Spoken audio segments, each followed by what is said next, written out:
Well, good morning, good afternoon, good evening, wherever you are in the world, and welcome to another NMRAx. Unfortunately, I must apologise. I think some people thought we were actually going to be on air last week, but Brad and I ended up at a train show for something different. So unfortunately, we had to move it forward one week, or move it back one week.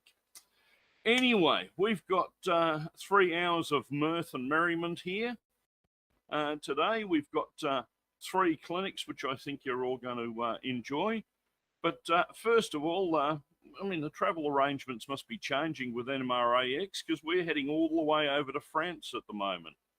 And our first clinician is an active model railroader in France for more than 25 years.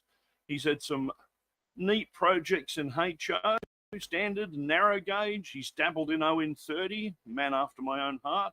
But now he's turned to N scale with a Canadian switching layout. He joined the NMRA a year ago, so he's a new member. Welcome and thank you.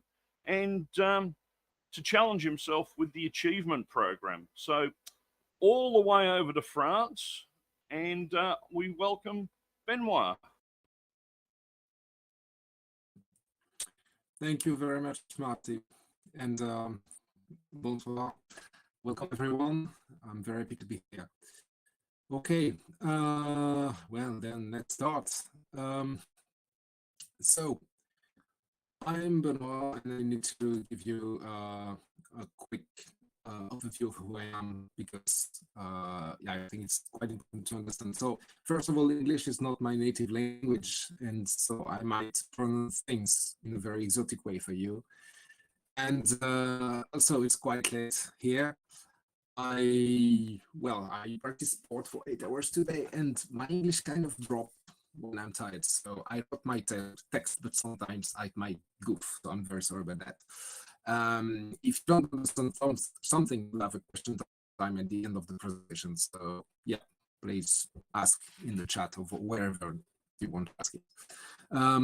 As you know, the quote, France is, so as you know, knowledge is power, and France is Bacon.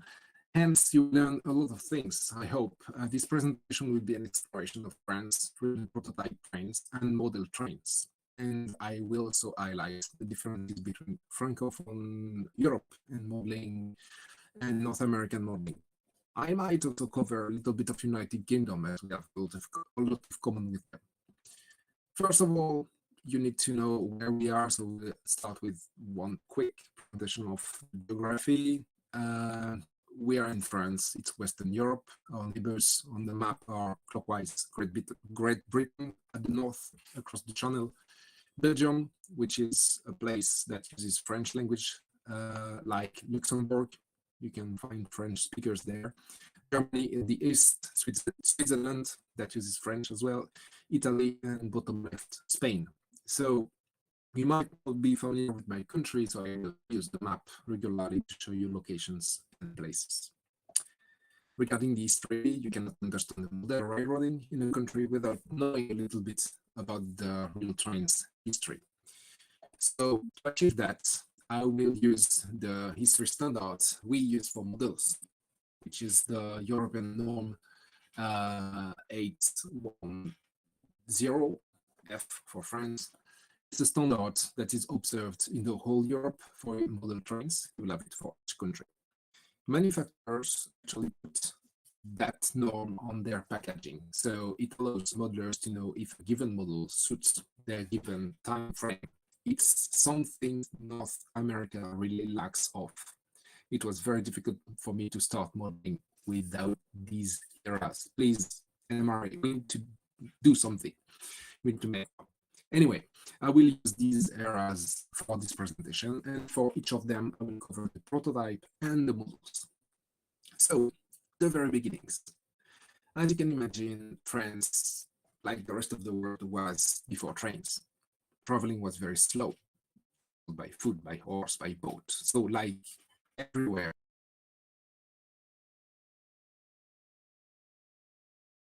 France just finished a program to build canals, to convey anything by water. So the first railroad actually connected mines to river ports. The first trains in France were used to move coal in the center of France. From Saint-Étienne to Andrézieux, it was founded in 1827. It's the southernmost point on the map. So it was rapidly expanded to Lyon, which is a major city. We usually start the history in 1822 as they used the first locomotive at the time. Before that, they used horses. The second line was for Parisians' leisure between Paris and Saint-Germain, so very close to Paris.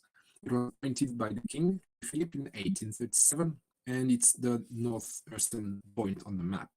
The line is actually still in service as part of Paris' suburban network.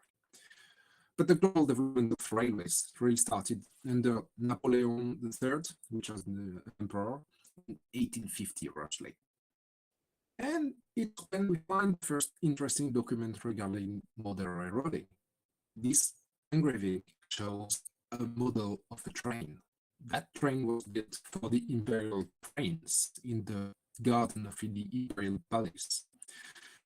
So that image, published in 1859, is considered as one of the oldest representations of the railway. Then we started expanding the network. At the beginning, the railroad was very short. A lot of them were only last 1 year or 2 years before being bought back as a railroad or a Canada company. But some of them saw the opportunity to carrying goods and passengers, so they started to expand. And then every city and village wanted to have a station. So the government decided to act in two things. First, in 1842, they decided that the network originates from Paris, which is visible on the map on the left. And secondly, in 1878, they decided that every major local city must be connected by rail. 30 years later, the results are quite visible on the map on the right, a huge network. At that time, it was very pioneering. So you can imagine every possible solution to have a train, like monorails. Why not? Come on, it's quite stupid, but yeah, it was a wild time. It could be presented in itself, so maybe later. For the big companies in 1919, they decided to ease interchanges. So they created the central office in order to share standard for the rolling stock. Car and coaches are unified. It's pretty much like what was done in the USA by the USRA. So it's the OCM that stands for, it's the Central Office for Railway Material Design. And also another revolution is the fact that in 1922, it was possible to interchange cars as a standard procedure for the whole Europe. So it was possible to have that car pictured on the screen, sorry, that would go to Poland, for instance, or elsewhere. One short highlight is the time of World War II, where a 60-centimeter gauge modular system was created in order to carry supplies, ammo, troops to the front. So for modelers, it's a new topic we kind of explore these days because we have more and more rolling stock and stuff being available, mostly in HO and 0. So it's that popular that Bachmann actually made some models. Yeah. So after World War I, which was a probation time for a lot of the small lines, well, most of them were bankrupt, so they kind of disappear. And at the turn of the 1920s, the number of road vehicles was so important that a lot of small lines disappeared. That early part of era 1 is one of the less modeled, even if a trend appears recently. So the market is quite small, it requires to have a lot of scratch building. But in that era, you will find a lot of very small and varied lines. You can imagine a lot of things. So open your imagination, or you can just go deep in historical research. It works as well. On this layout, it's an HO layout, it's quite small. Actually used a reproduction of a 19th century as a background. And that wallpaper depict trains. Quite smart. Here too, fast forward to the beginning of the 20th century and even later. We have 7 main companies throughout the country. They are mostly private and have been combined by an agreement with the government in 1883. So we're going to tour the 7 of them. First one, the North, obviously serves the North. North in France. So a lot of industrial traffic because they serve mines that are in the northeast. And yeah, you can identify them because the locomotives, the main locomotives actually are painted in a chocolate color.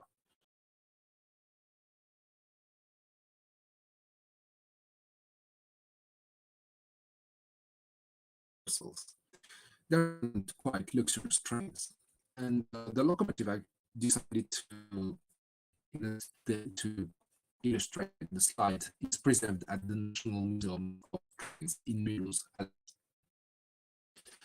The Eastern Company, la Compagnie de l'Est, served the East. Oops, sorry, too far. So they also have a lot of industrial traffic and mostly huge industrial traffic.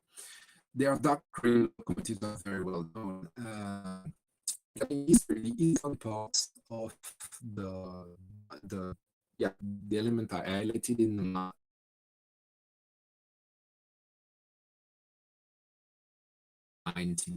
So when they returned back to France, they were not given back to the Compagnie de l'Est, but they were formed as a public company.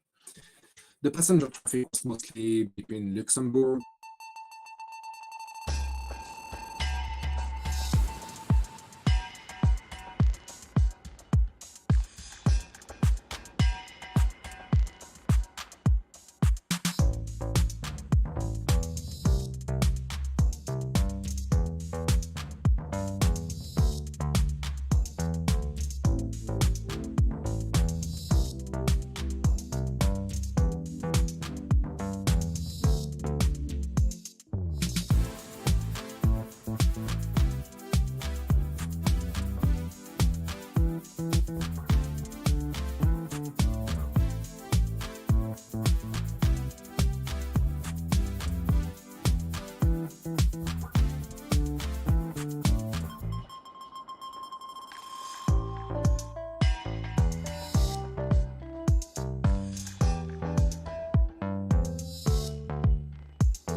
Thank you. So, back on tracks. So yeah, the locomotive I choose to illustrate is preserved locomotive that come from the Compagnie de l'Est and then was used by the National Railways afterward. It's preserved in Switzerland. The third one is the big one, actually. You can think of the PLM as the NYC in the United States, for instance. It's the Paris-Lyon Mediterranean. So it connected 3 main cities of France, Paris, Lyon, and Marseille at the south. They're also connected to Switzerland, the famous Côte d'Azur, Nice, and then go to Italy. Their light green locomotives were quite famous in order to carry people from the capital to the Mediterranean Sea. They also serve the Massif Central, which are the mountains at the center of France, and the Alps. Then the PO for Paris Orleans, it's quite an interesting story because, well, they were very stubborn and they decided to only build stub end stations. So when they go from Paris to Orléans, they built a stub end station in Orléans. And then when they decided to go south to Tours, for instance, they built another stub end station. Also, when they realized it was not the solution, they went forward, and they managed to reach Bordeaux on the southwest of France, from the Atlantic to the Massif Central. So they also have that line I pictured on the screen, which is blue, and it's quite interesting because it very long branch lines that crosses across two other companies. So their steam locomotives are gray, and they also ran quite expanded metric gauge network. The Compagnie du Midi, so it's the southern one, because Midi means it's another way to say south in French. They are mostly active on the Pyrenees, and they don't have access to Paris. They interchange with Spain, even if Spain has a larger gauge, so they just manage to do stuff.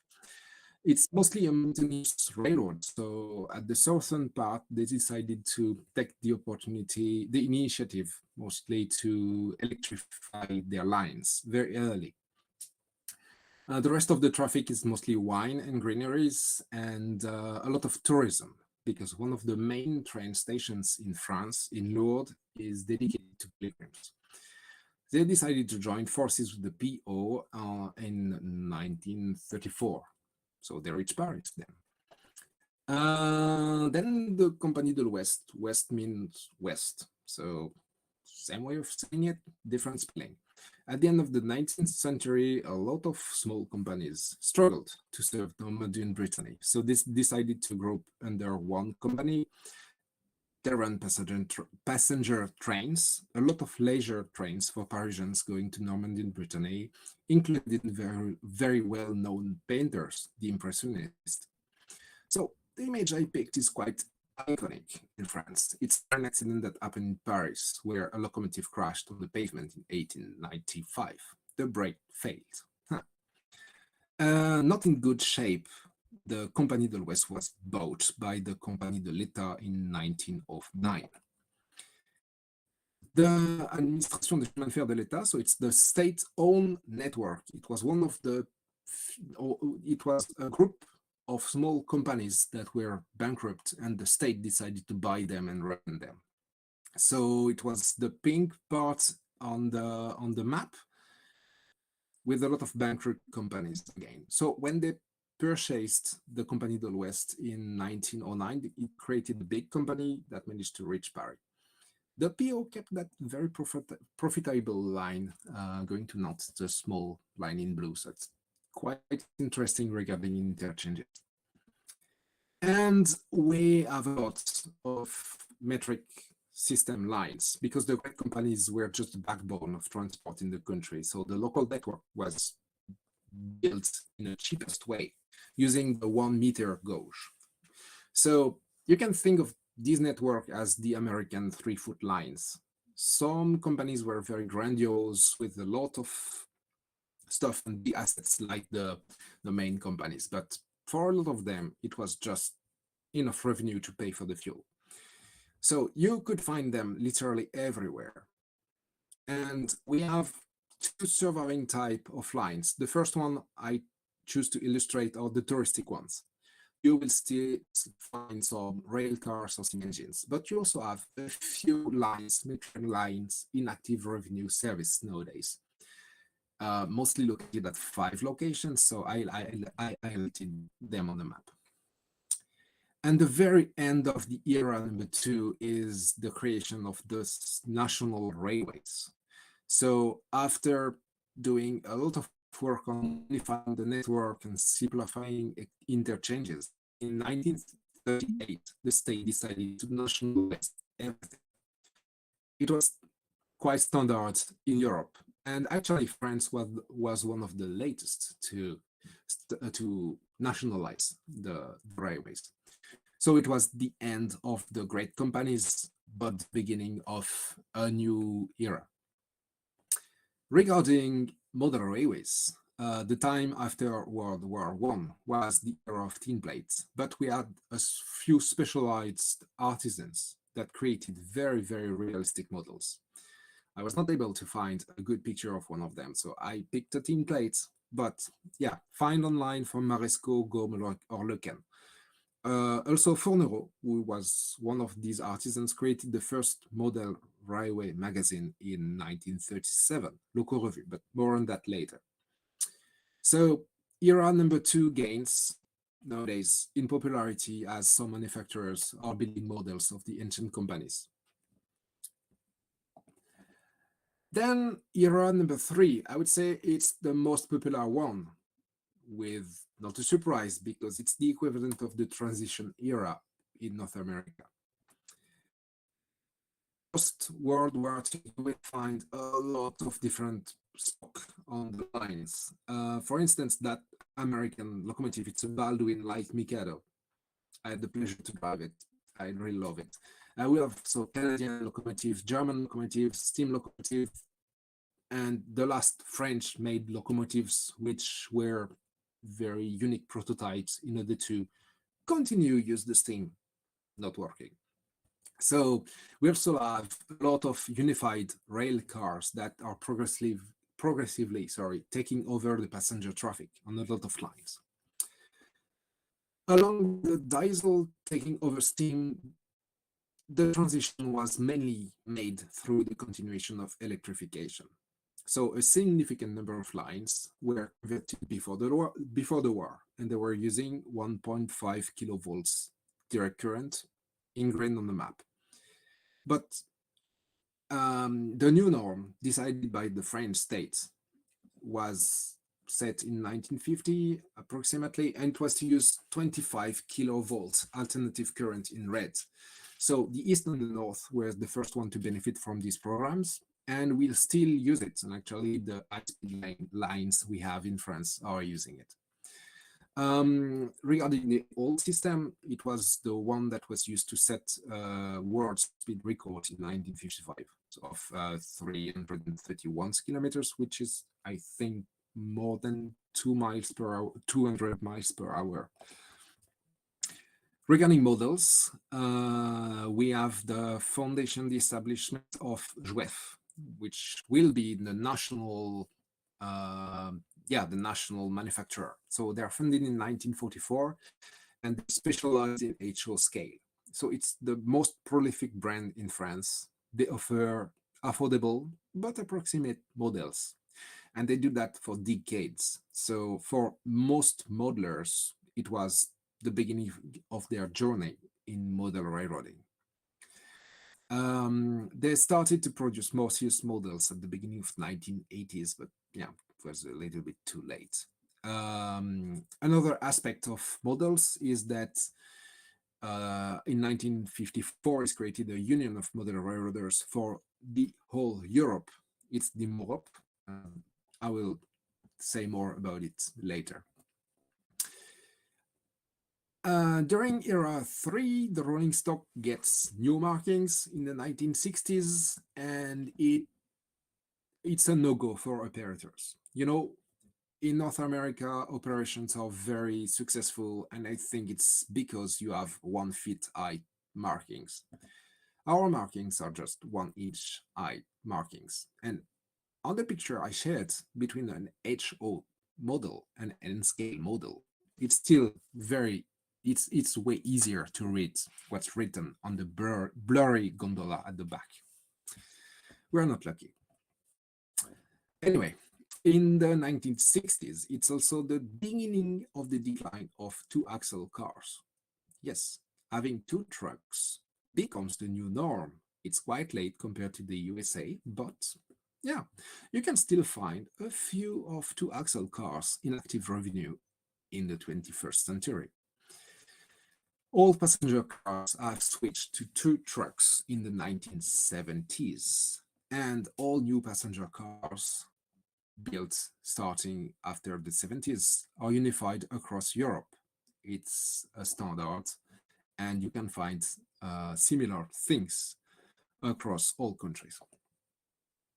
Era number 4 is the one about innovations and records. The railways are in crisis because of a competition of free highways, and the local lines are all now gone. So it's the time for the national railways to renew.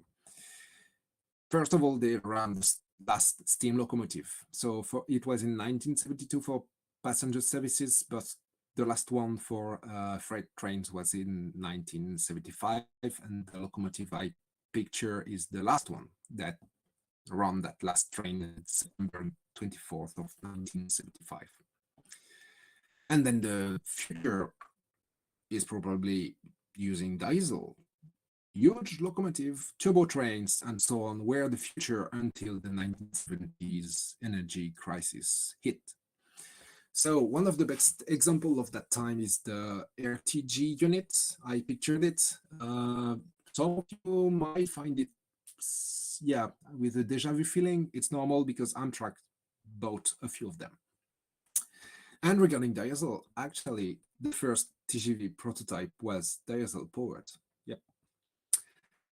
In 1975, the National Railways decided to make the next generation of passenger coaches. So these are the Korai, and Korai stands for Comfort on Rails. Simple as that. So it was the standard for long distance travel. The trains ran between, well, 160 kilometers per hour, even 200 kilometers per hour. 200 kilometers per hour is quite common, actually.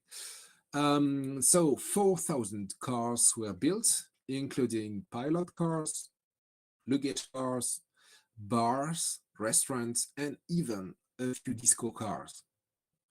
Quite cool. So they changed how the travel was done because the standards were higher than the previous ones. The first livery of these Korai cars are quite rare nowadays, but I like them.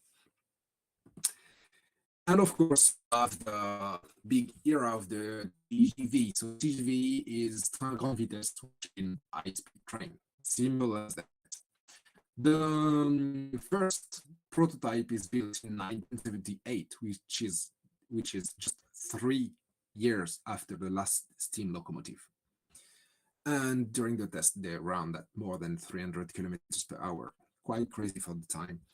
So the first commercial line opens in 1981 between Paris and Lyon, and it's the official first high-speed record set for a high-speed lane in France with 380 kilometers per hour. In the meantime, while you have a high rates regarding passenger traffic, freight is not a priority. Trucking was better, more flexible option, the speech. So isolated freight car are less and less common, and the surviving traffic are just, block trains of one commodity.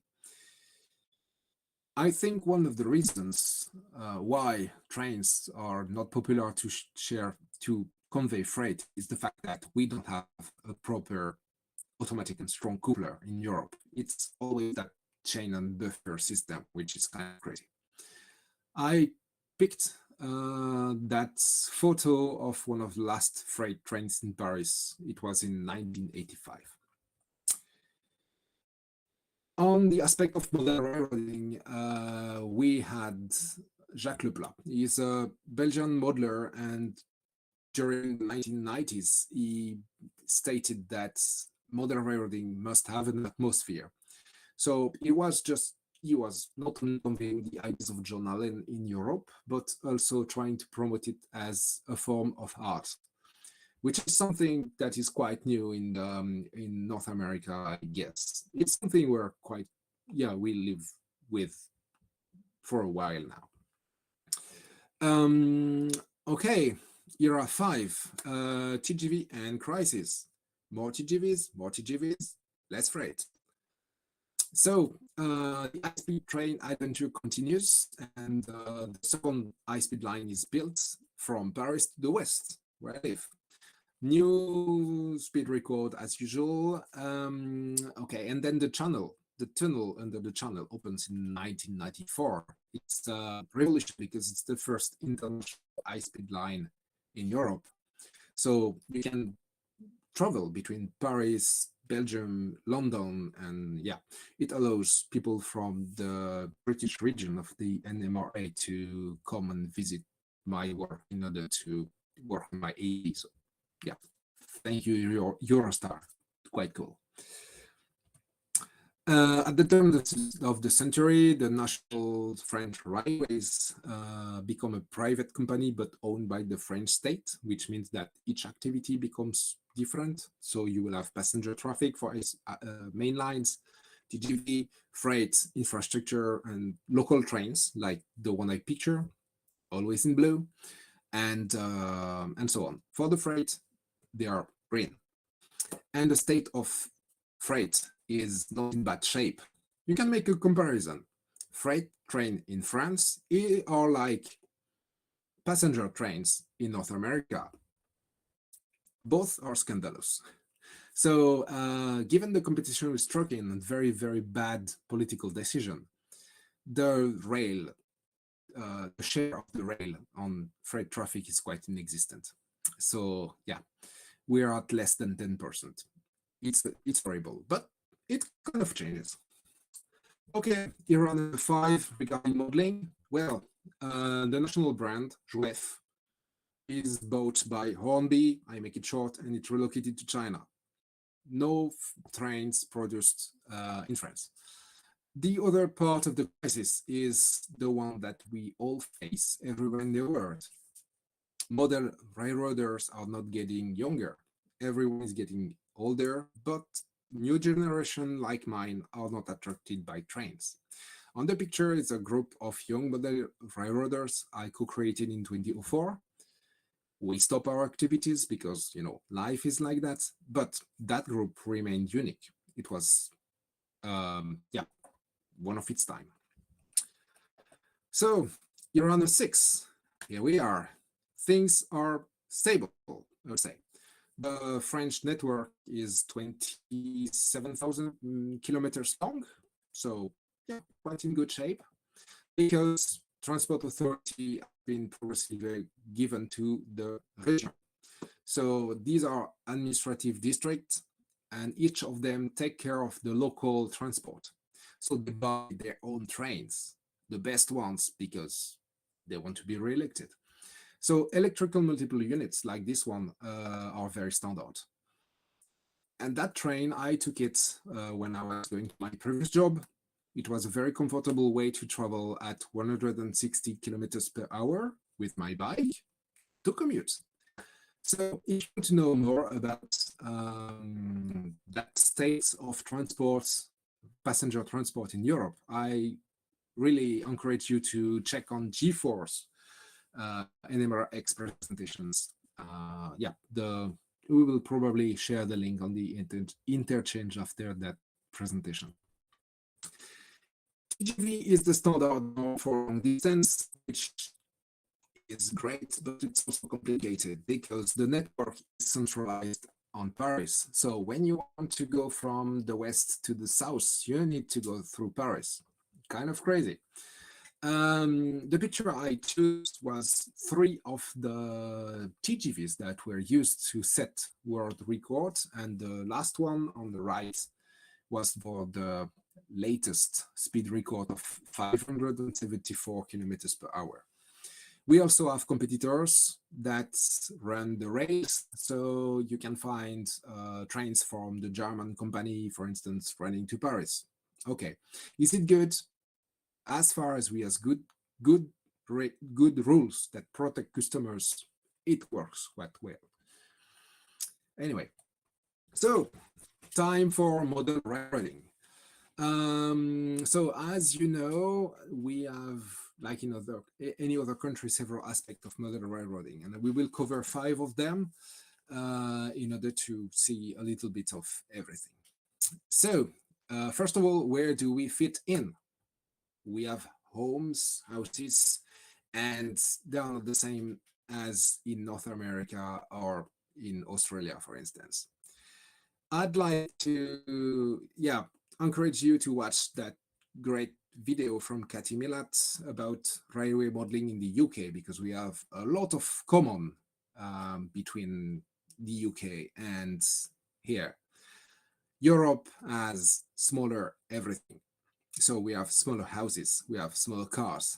So when you want to bring your layout to an exhibition, you need to have a smaller layout. And even when you have room, a spare room, they are smaller, so you will always have a small layout. My layout is considered as a small layout for North America.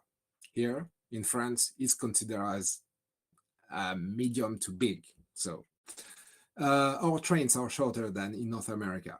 A 25 freight car is a long train. Huh. So you can put more trains on the same surface, except for the TGVs, that they're very long. And regarding the rail trains, we have more passenger trains and less freight, but I would say it's 50-50 on layouts. We have a good number of exhibitions, but far less than in England. And as an exhibition, you will never have a clinic. Another thing, exhibition layouts are half modular, half individual settings, and all of them are very easy to transport. And we have clubs where you can share knowledge and share your favorite topic of trains, but it's hard to tell if they are active because I'm not aware of any of them around my place. So next, big everything with scale, brands, standards, and association, scales, HO, ROS, everything. It's the main scale. You can find some very impressive results. The one I choose to illustrate is an HO standard and HO metric gauge exhibition layout. Then you have the N scale, which is the smaller one, quite promising. So we have more and more things in N scale. For the rest of scales, well, they are not that used, except maybe 0 and 30 for people who like American trains. And narrow gauge is quite popular.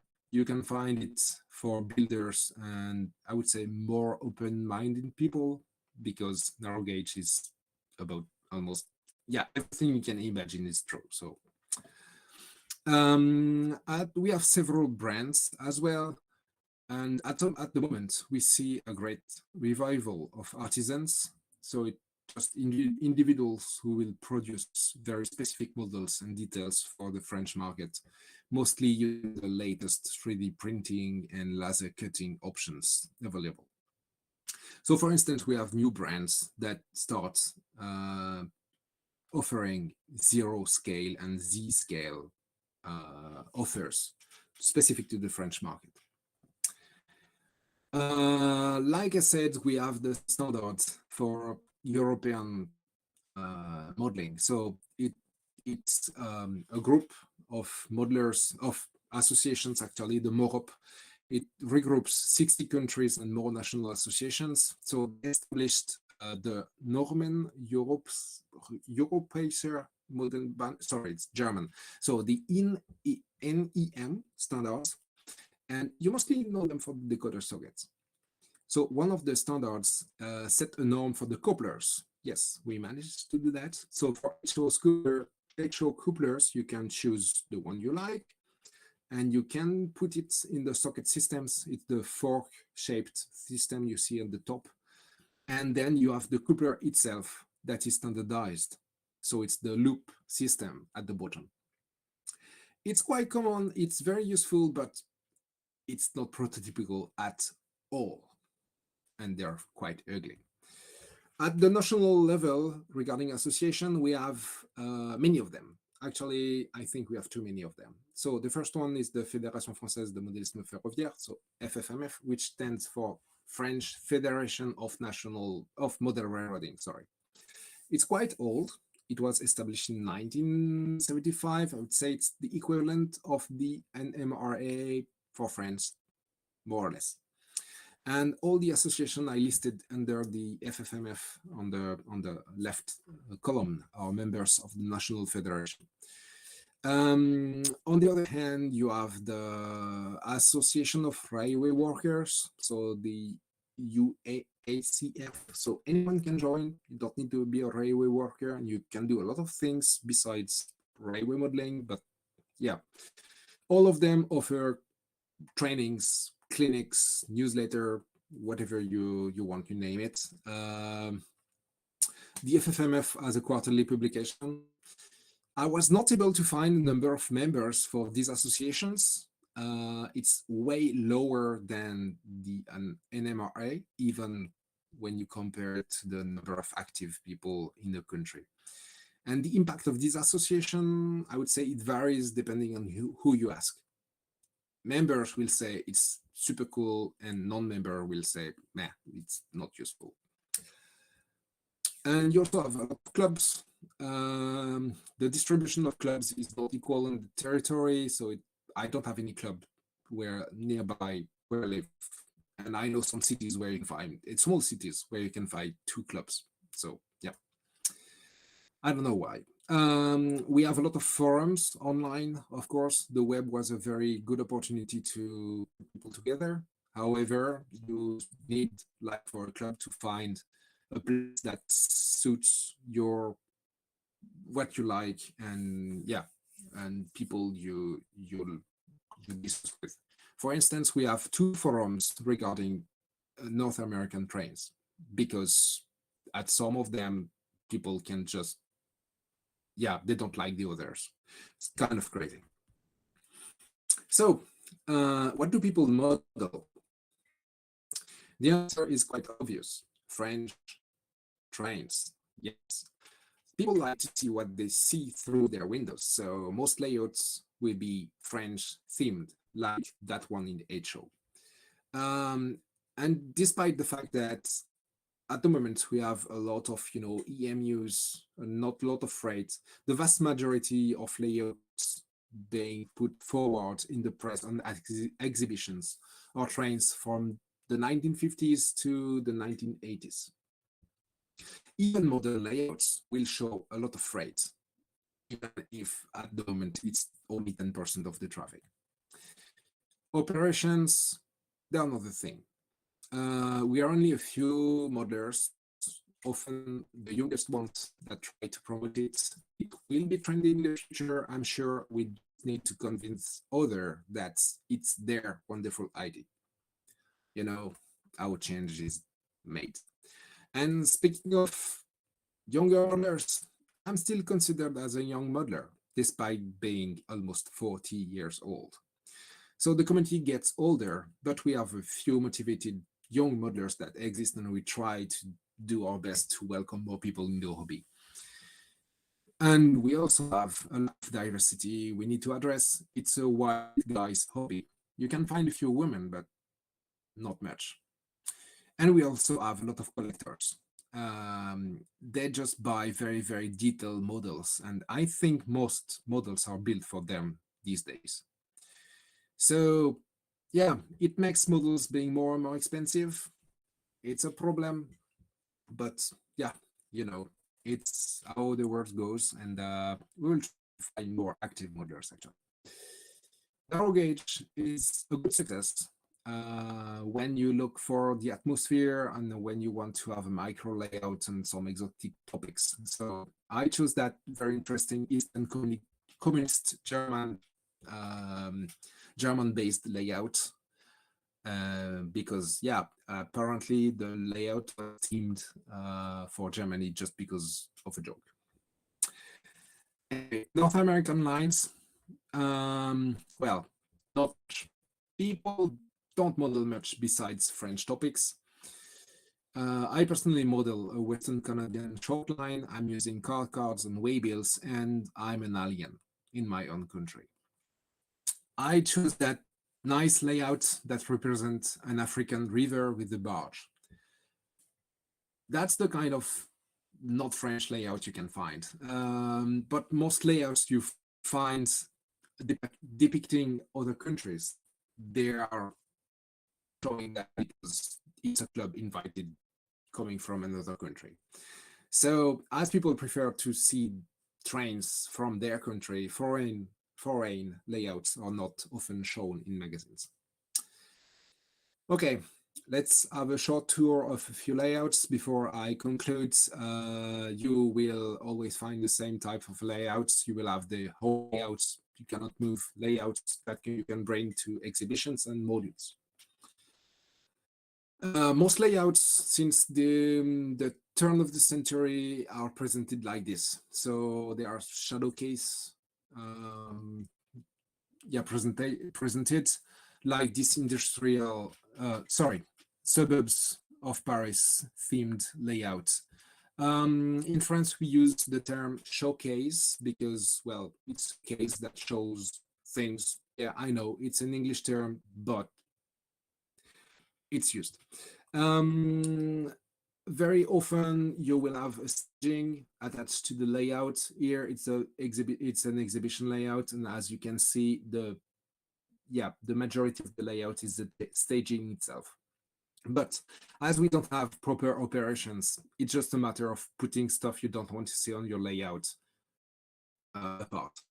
At exhibition, sometimes, the staging can take a lot of space. Scratch building is something you can find. It's not the most popular activity. On this zero layout, the modeler represents the 20th century, the beginning of the 20th century, and everything was scratch built. It's quite cool.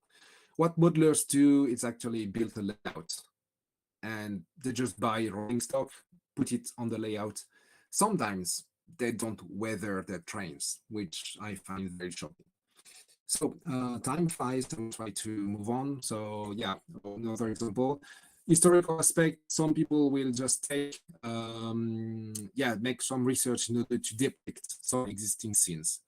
And you also have, well, the goal of having fun. Yes, that's the basics. You just build something, put it together, and you have a very kind of result. Very quickly, regarding on the media side, you will mostly find things on YouTube, private personal channels, and a few specialized websites. But the most of the activity will be conducted by the press. The big group is LR Press, so it's the equivalent of Kalmbach in North America. They edit a lot of magazines and books, and I have to, full disclosure, I sometimes write articles for them. So the main one, the most read magazine, is Local Review on the left. It was founded in 1937. It's a very generic, mostly publication, monthly, publication, and it will cost you 9.5 euros for almost 100 pages if you buy it at the press stand. On the right is the magazine Ferrovision about rail train prototypes, but it's half trains of these days and a lot of things. The other half is about all the trains. So it's 10 euros for 84 pages, and you will have one every 2 months. My favorite ones are two other magazines from LR Press, and the first one is Voix Libre. So it started in 1990 as a section in Local Revue, and is independent since 1997. So it's only about narrow gauge and scratch building, and it's a French magazine you can buy in English, in French, but also in English. So it's a quarterly publication, and it costs approximately 10 euros for 84 pages. And the last one on the right, I really care about it. It's Clé pour le trait miniature. It gathers tips and tricks for beginners. It's a magazine just for beginners. They have one project per year. Everything inside are very simple tutorials, and it's super attractive. It's only 40 pages, okay, and you have it every 2 months, but it's only 4.5 euros. It's very attractive. I think something like that in every possible country. Regarding the competitors, on the left is F, so they hired a new editor recently, and they provide notice to very high standard. So it's published every month, and the stock price is 10.9 euros, and you have more than 100 pages approximately. And on the right is Le Train. It's something. The magazine is located in very east of France, close to the border with Germany, and 1/3 of the are usually about that region of Germany. So Carlot has qualitative as competitors.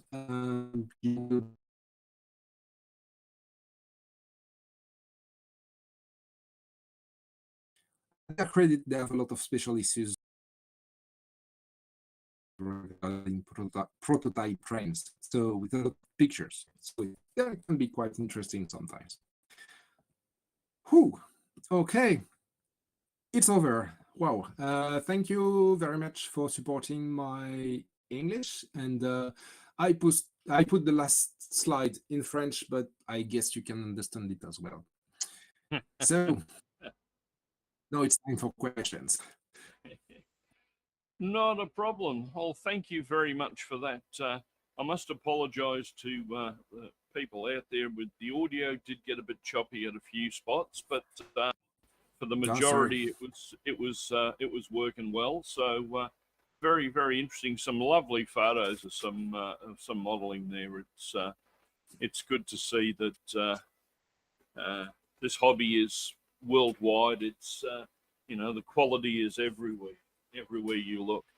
Okay, let's have a little look at the questions that we've got here. There's not much coming on the chat as yet. So, in France, how big is the NMRA? How many other NMRA members are in your area? I search on the members directory, and we are two. Two. Okay. Sounds like an area we've got to build. So. Yes, absolutely. And I hope to, well, not only build something for France, but at the European level, because we are not many there. Right. And how many US modelers do you know in your area? Or is US modeling prolific, or is it mainly French outline? Because I know here in Australia, I model an Australian prototype, but there are a lot of American modelers here as well. Is that the same in France? Yeah. Well, most people will model French trains. So I think I know like 40 people modeling US trains and North American trains overall in France. I think for 1/3 of them, they only do that. They only care about American prototypes, and the other 2/3 will have projects with American trains, but they will also model French trains or English trains or narrow gauge or something else. Yeah, I think there's a bit of narrow gauge in everybody. I model ON30. We have a narrow gauge line down here called Puffing Billy, which is Baldwin NA class loco. Which, So, cool. Now, one of the questions that had come in was on about modelling supplies. Do you have a plethora of local hobby shops, or is a lot of the stuff that you have to purchase done through the online environment? Well, I briefly checked on the most recent magazines before starting that presentation, and the number of local hobby shops is getting, well, it's decreasing. So we have less and less of them, and the surviving ones are mostly the ones that managed to start selling online a long time ago. So we mostly rely on online supplies, but local hobby shop, if it exists, can be an opportunity to meet other modelers. So it's not something you get when you buy online. No, because it was funny you were saying that clubs don't seem to be a big thing in France either. Over here in Australia, I'd say in Brisbane, where I live, in one of the capital cities, we'd probably have, I'd say, at least 5 model railway clubs spread around the greater southeast area here in Queensland. And some of them have got quite large memberships and large facilities as well, where they've got layouts built. There's one where Brad and I actually went to their train show last week, and they've got a very large club room there with a big N scale layout and I think a triple decker HO scale layout, which takes up quite a bit of room, plus a big outdoor garden railway. So, but yes, you were saying clubs don't seem to be a big thing there. Is there a local club near you? No, I'm very alone. I have a museum, a model museum Yes. nearby, but yeah, it's not really what I fancy, so I'm not actively going there. I used to be a member of a club when I was younger, but that club is not existing anymore. Yes. Yes. Yes. Well, I think the logistics of putting a club together, when you look at what we can do in the online environment these days now, I think a lot of the clubs are shrinking, and a lot of their members are going online and just forming little groups and the likes that meet and chat online. I know here in Australia with the tyranny of distance, that's used quite a bit. Um, but Yep. yes, well, very very interesting, and some brilliant modelling there, and we'll have to have another visit, and maybe you can give us a tour of your layout, and we'll do a layout tour or something similar. Okay, yeah, why not? I'm very active on the NMRA interchange, so you can find me there, and Cool. you can Cool. suggest any kind of following presentation regarding the different aspects I covered tonight. Well, Yes. this Yep. today, this morning, this evening, this whenever it is. Well, we've got a hangout room which we'll give you the link to if you want to go over there. There'll probably be a few people milling around there. It may have some questions and the likes for you. If not, yeah, we'll have to catch up Okay. with you on the exchange.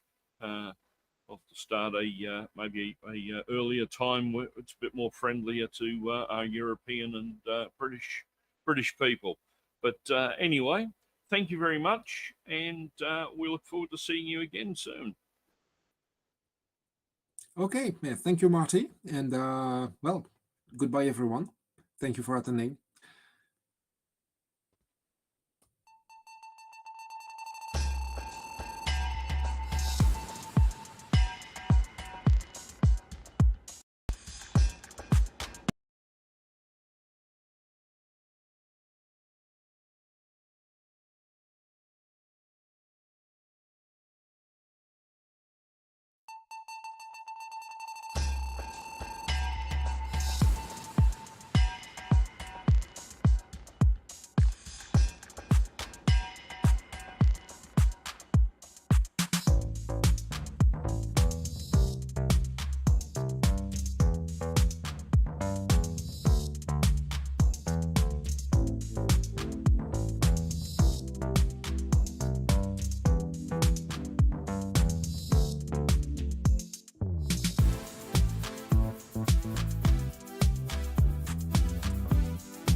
Okay, welcome back.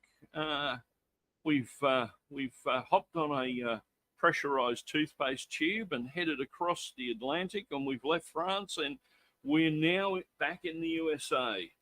And our next guest is the founder of Maple Landmark in Middlebury, Vermont, a manufacturer of wooden toys, games, and gifts. He's always been interested in trains. His first set was a Marx O gauge and later moved to the HO scale. Professionally, as an adult, he has regressed to wooden trains. Oh dear, oh dear. I wonder if he's got DCC in those wooden trains. Anyway, he's been heavily involved in both manufacturing wood products product scene in Vermont since the boards of both the Vermont Woodwork Council and on both the Vermont Manufacturing Extension Center for over 25 years. In 2017, he was awarded the Vermont SBA Small Business Person of the Year. Oh, congratulations. So we'll give you a big NMRAx welcome to Mike Rainville. I'll hand it over to you, Mike. Well, thank you very much. And it's good to be with everybody to talk about Maple Landmark a little bit and our wooden trains. And as introduced, I'm Mike, and I started the company about 44 years ago. So we've always been an American manufacturer, a Vermont manufacturer, and we're pretty steadfast in that. So we'd like to tell you our story. And so what we have is a video in three sections. The first is about 5 minutes. It gives you some background of our company. And then about 10 minutes showing how we make some of our wooden trains. And no electricity. Sorry on that. This is strictly kid powered. And then we have about 20 minutes that'll kind of show the elements of our very broad line of wooden trains and accessories and such. And in all this, you'll find out we make a lot more than just trains. We're a pretty broad wood products manufacturer. So that's probably enough to start. So Brad, you can start the video.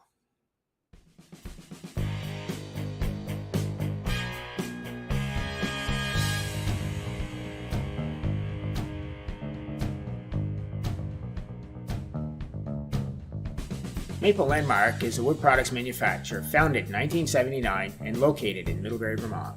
We are well known for crafting wooden toys and games, especially our name trains, but we do so much more. Vermont has a long history of wood products, and we're proud to be a part of that.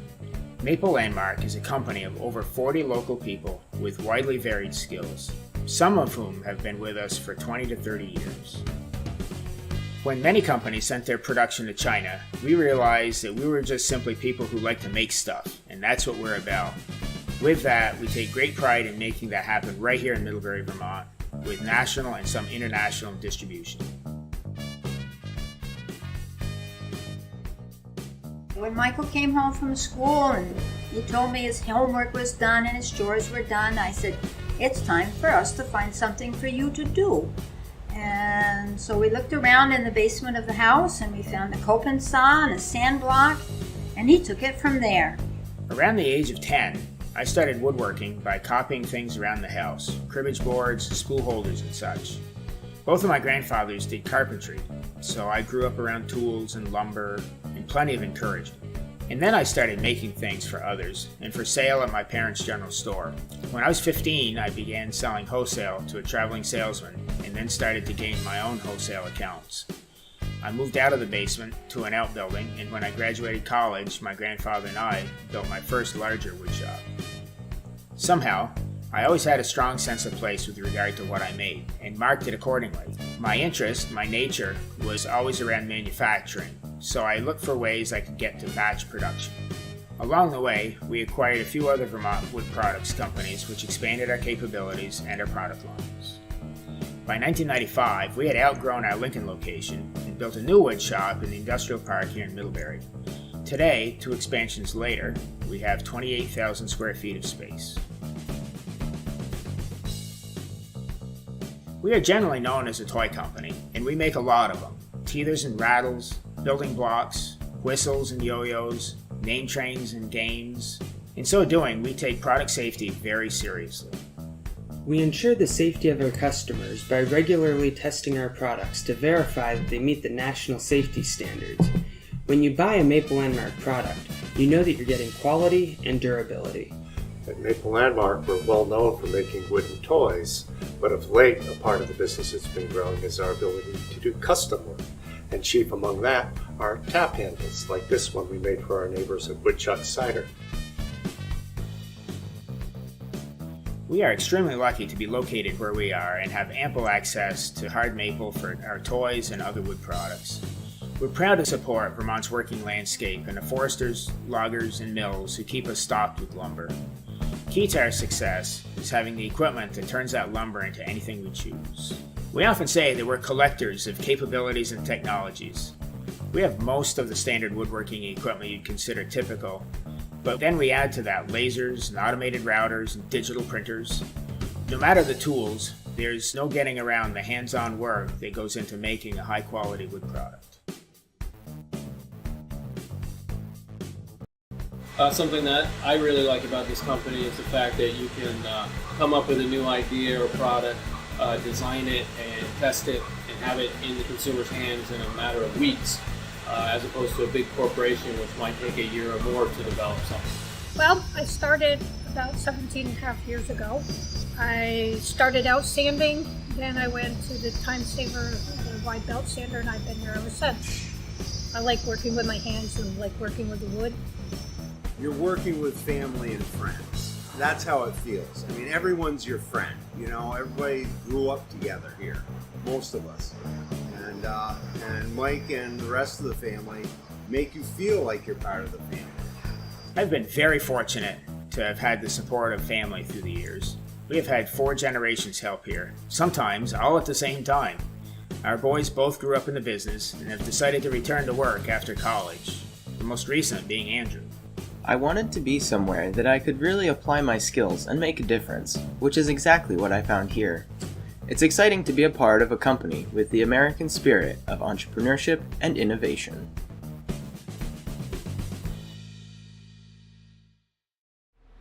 Hi, welcome to Maple Landmark. We're a wood products manufacturer in Middlebury, Vermont. We make a wide variety of small wood products, toys, gifts, and games, anything from baby rattles to tap handles for breweries, and all sorts of things in between.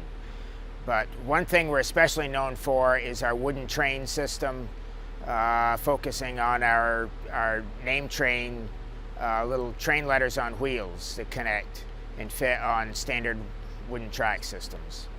And so here we have a sample of our names. Jack, and we make thousands and thousands of these every year in various different styles, and it includes accessories like a train track where it's compatible with other companies. This unfinished version is very familiar to people, but what we're doing is printed to look more like a real train rail bed. And we have sets and buildings and bridges and a whole lot of accessories to go with it. But today we want to show you how we make these name trains, these letters. They're made from locally sourced Vermont hard maple, and there's about 15 or 16 steps to making them start to finish, and we're going to go through the shop and show you how we do it.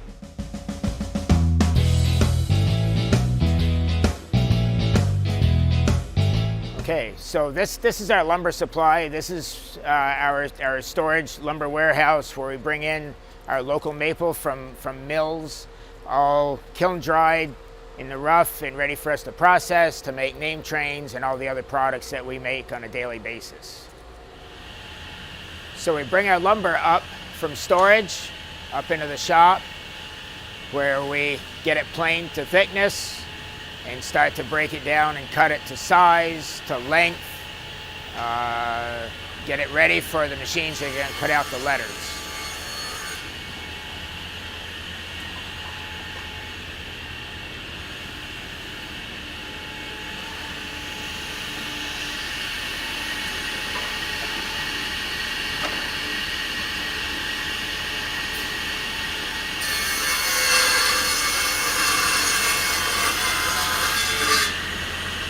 So over there on the CNC routers is where we shape the letters. So out of lumber prep, we have our maple pieces all cut to size, and then the CNC cuts out the letters. Like this is letter A. We have a whole board cut out all by our computer programs, so every one of them is consistent in size and shape. And this is how we have them cut out. And from here, they're ready to go to sanding.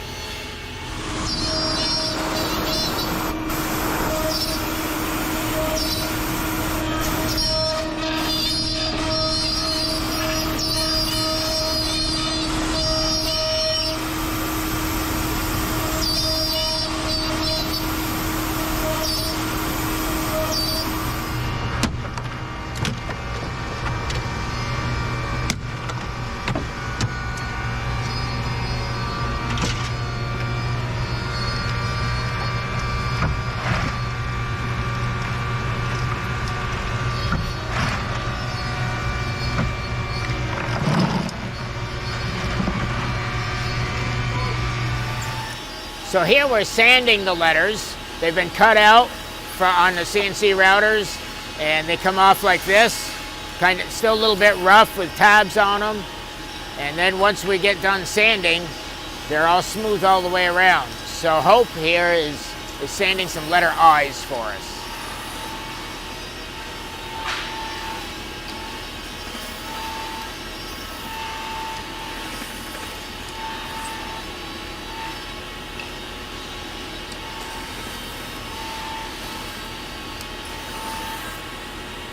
So after the letters have been sanded out in the shop, they come in here to the finish room to get their color.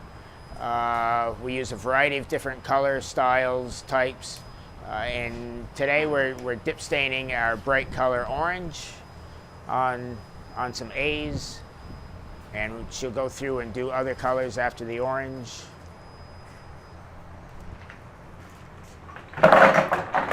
It's a very efficient process.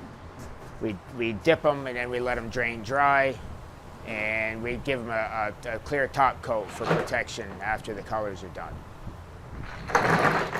So when it comes to making kids' toys, the chemicals and finishes that we use are rather critical, because we want to be sure that they're safe for kids, and there's federal regulations that need to be followed to assure their safety. There's no lead in the paint and things like that. So we have to be very careful about what we buy, and we have to have it tested to be sure that indeed our manufacturers are supplying us safe finish, no lead, no heavy metals, no phthalates, things like that, just to be clear, because we want to have things safe for kids.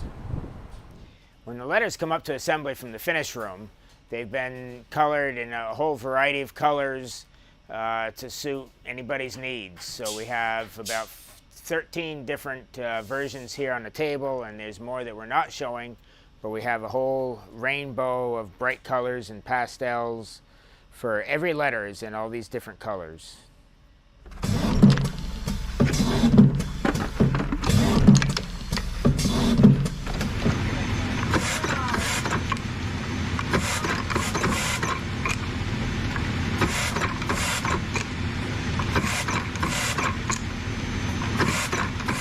So the individual letters have come up here to the assembly line upstairs, where we get all the wheels and magnets and everything put to the train car so they can actually roll on the track.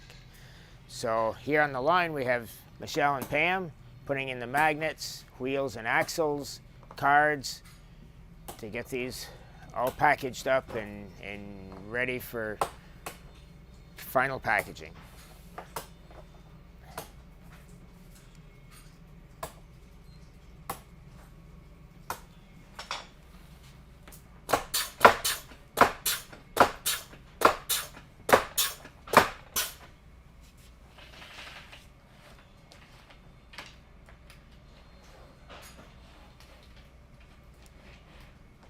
And here we are in shipping, where the letters have come down from assembly, and they're on the shelves ready to be picked so that we can make up the names to ship out for gifts for the holidays.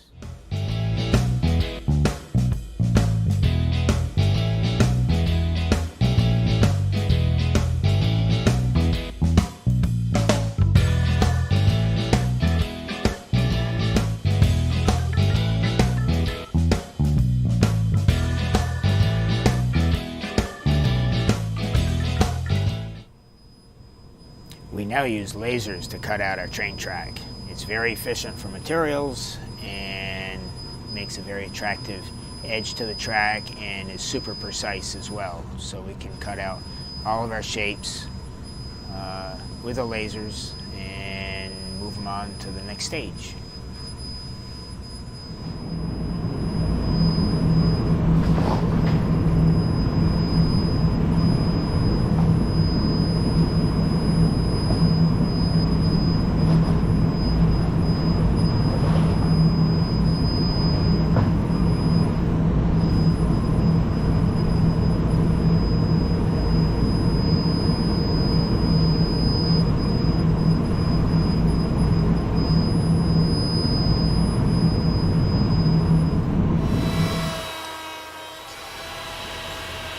So here Scott is grooving our train track that's been cut out to shape.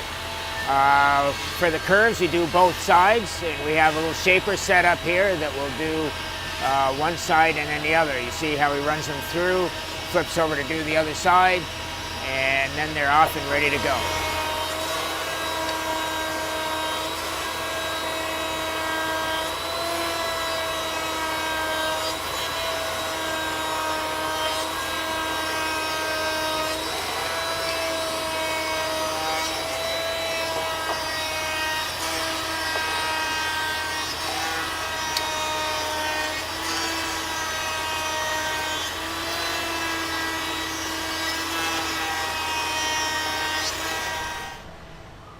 The final step for track is to print the roadbed on them. We use these flatbed printers to get the detail, and we can gang up and do many pieces at a time. From this point, they're ready for sale.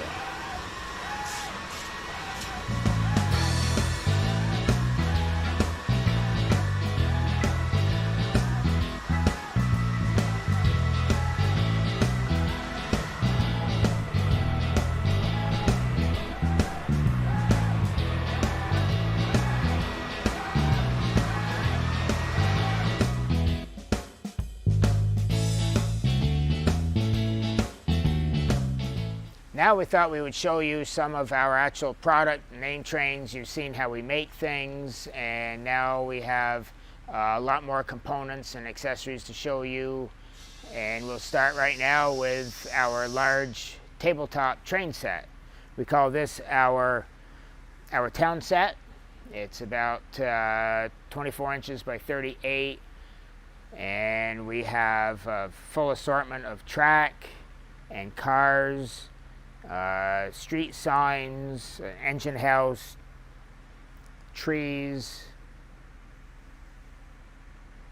all made the way we make our track and our trains.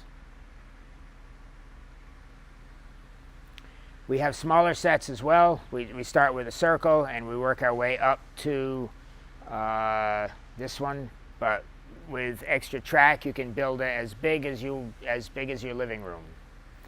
And usually when you give kids some track to play with, they just take it off and they want to go and don't worry about what it makes for a set.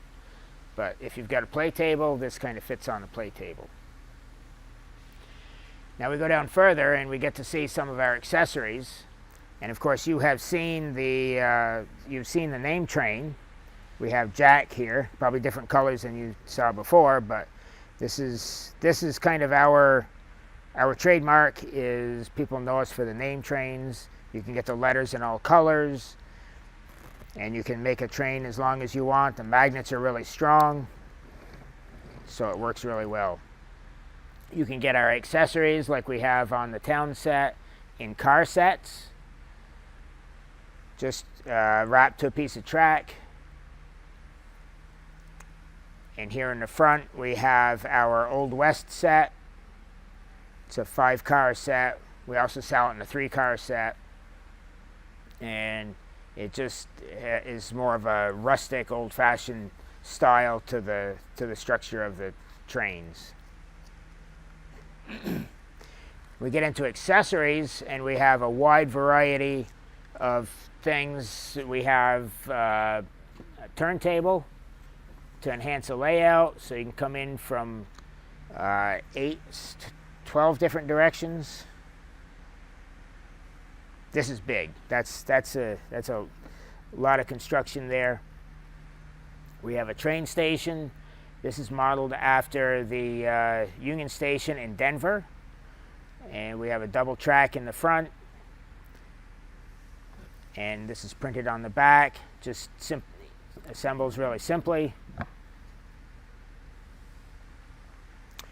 We have a lot of different themes with our trains. We have some Christmas sets, and obviously with track and a Christmas train, but here's some of our Santa and North Pole and Santa buildings, and a couple of trees with Christmas snow on them.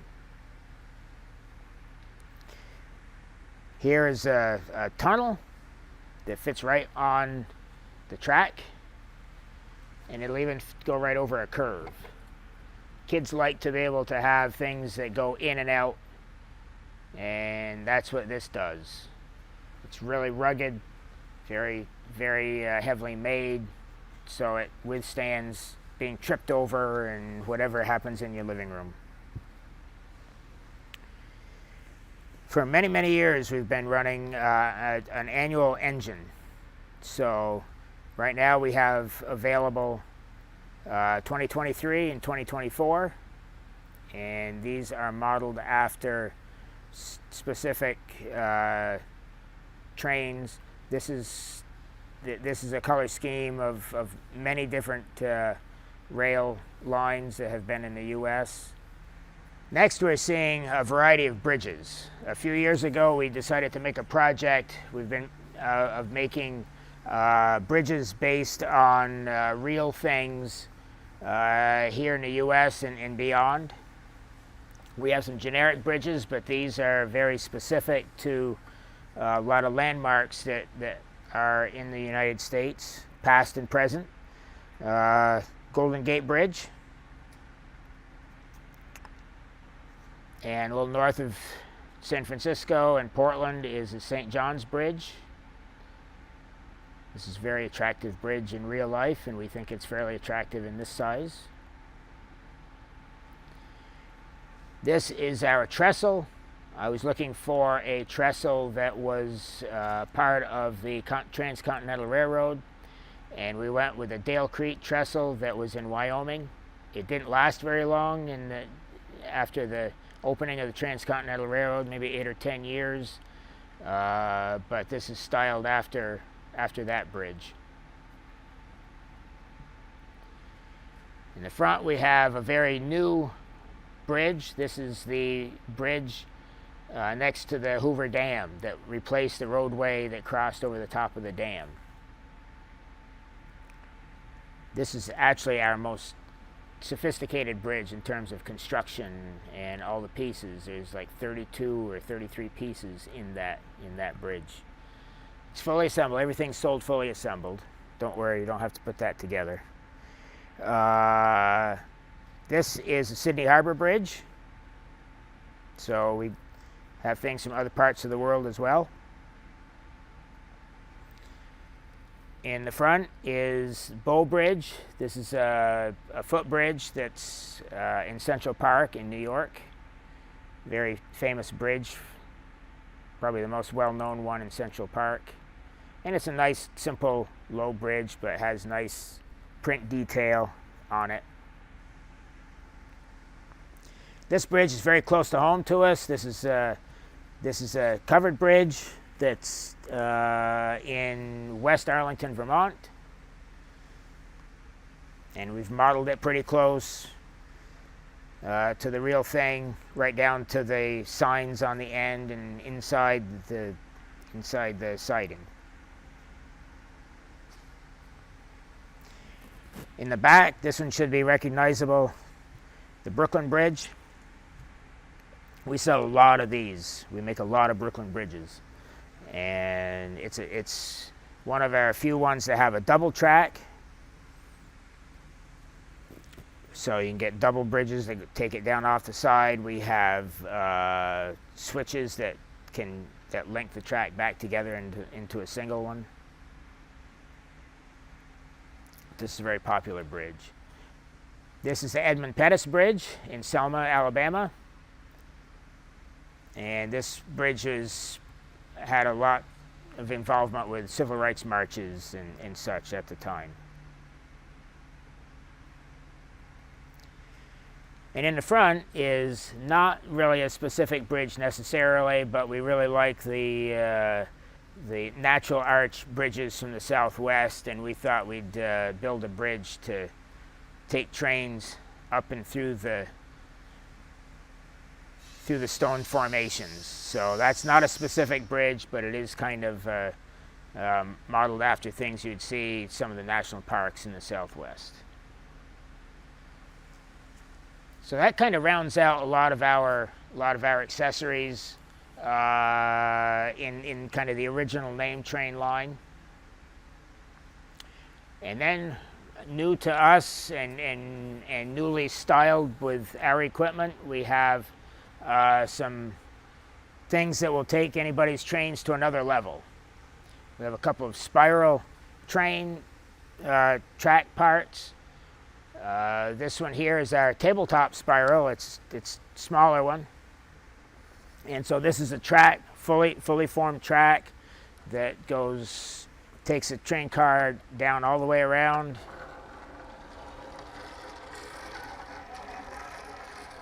And there it goes, just like that.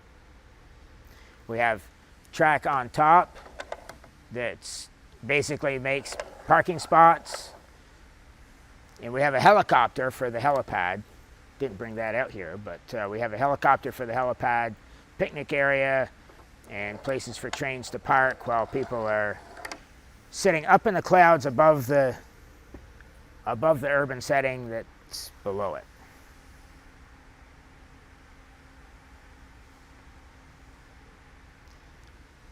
And this ties directly into any of our other train systems. It's standard track, so you can build right into your set from there. But we also have available just a return loop. So if a child just wanted to play with this as a standalone, you can take the train, go around the loop, and go back up again all the way around.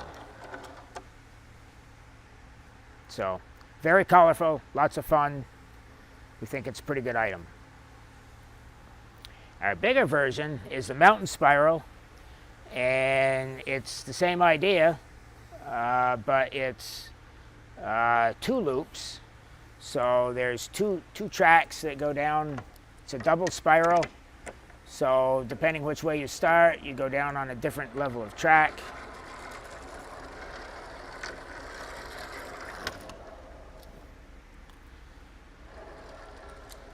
Just like that.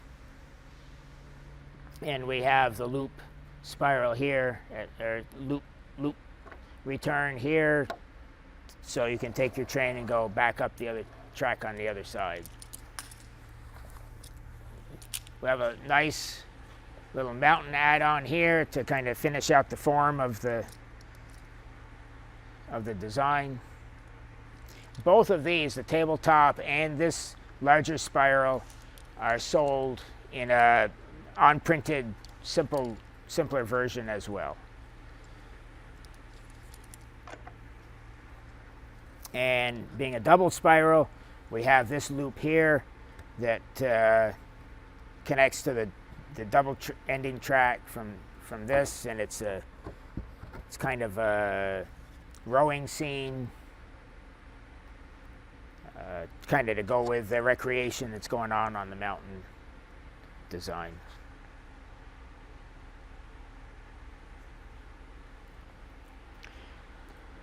Beyond our actual train track, train cars and things, we have a lot of accessories. We have a very broad line of product, over 1,500 different items of all sorts. We get into bird-themed products, all kinds of toys and games, baby toys, housewares and whatnot. But since we do a lot with trains, when we come into some of these other product types, we like to put a train theme to them as well, because people know us for trains. So Here we have a whole variety of some of those products. This is a Lazy Susan. We make Lazy Susans with apples and leaves and lighthouses, but this is our train one with a passenger train on one side and a freight train on the other. And when you spin the Lazy Susans, the trains chase each other around, forward or backward. On this block, we have some little quotes about trains, various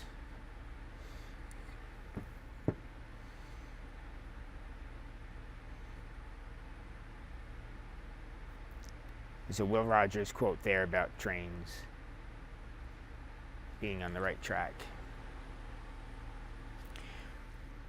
We have a line of what we call games to go. So just simple games that come in a little pouch. And this is a memory tile set. So we have a whole lot of different train theme graphics. And there's a pair of each one so that, you know, the memory game where you turn everything upside down, you mix it up, and you line them up, and you turn them over trying to find a matching pair. And that's what this is here. So we've got everything from engines to cabooses to train crossing signs, all about trains on this set here.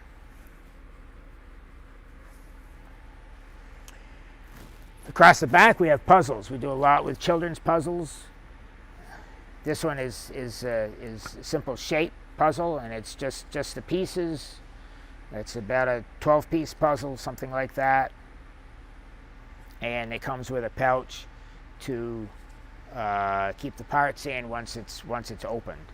We have a lot of different designs, different cars and vehicles, but this is our train engine puzzle. This is a tray puzzle. So these parts here come out of the tray, and so there's the frame. And this is a 20-piece puzzle, just a regular jigsaw kind of puzzle. Kids level for younger kids. Just a fun train graphic on it. And this is what we call our Lift and Learn series. So on these this has nine different train cars, all labeled so kids can learn what the train cars are. And when you take out the piece, because each one comes out separately and they're all a different shape, so you can't put the wrong car into the wrong hole. But you take these out, and underneath there's a little explanation about what an engine is, and a hopper car, and a caboose, and all of those. Just little fun facts. So it's colorful. It teaches kids about shapes and getting things to fit in the right place, and they learn a little bit about trains all at the same time. In the middle we have a toy train again, but this is much larger. This is kind of designed for a toddler. Larger, chunkier, something they can pull around on the floor. And they connect with a very simple ball and knuckle connection, and they'll curve around as kids are going through the living room and around to the dining room and wherever they're going. We have a stick underneath here that kind of holds it together in the packaging, but it has a connection that will actually fit over this, so you could pull it around with that stick. Or there's a hole where anybody could put a shoestring through and pull it that way. That's probably what most people will do with it.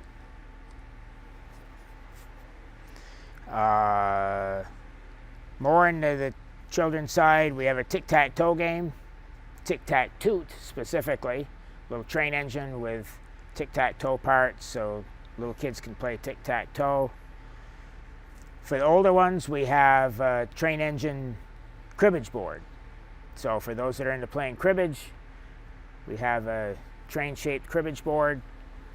They come with the pegs that are in a pocket in the end, and All you need is a deck of cards, and you're off and running. Again, for the little toddlers, we have our scoot cars. We have a lot of shapes in these, but this is our train engine. Probably looks a little familiar. It's similar art with a giraffe as our puzzle over here. And it's just a good little car that can be in somebody's pocket to keep a kid busy when you're on a trip or something like that. Similar shape, but not assembled, is what we call our Made by Me. And this is a kit. So we have the train body and the wheels and axles and smokestack. And all you need is a little bit of glue and a hammer, and you can help the kids make a train. But they can decorate it up, take markers and anything and make it their train, and then put it together. Finally, in the middle here, we've got our trivet. We have a line of trivets, hot pads you might have on your table. Lots of different themes. This is our train themed one, kind of using the idea of a train wheel and then track and then trains going around the outside. Next to it, we have a same design, but in an ornament. So this could be a tree ornament or a window ornament or whatever you want it to be. We have a couple other shaped ones. Train ornament, we've been making this one for many, many years. It's very popular. Just a very simple maple ornament. And we found a lot of people were using our ornaments for gift tags. And so we have a line we call our ornaments. So they're just mini ornaments. And that's our train engine one in our small line. And finally, we have our same train engine shape and trolley shape that we use for the name train line, the accessories, but it's a little thinner and a little bit lighter, so it can serve as an ornament. And these are very popular.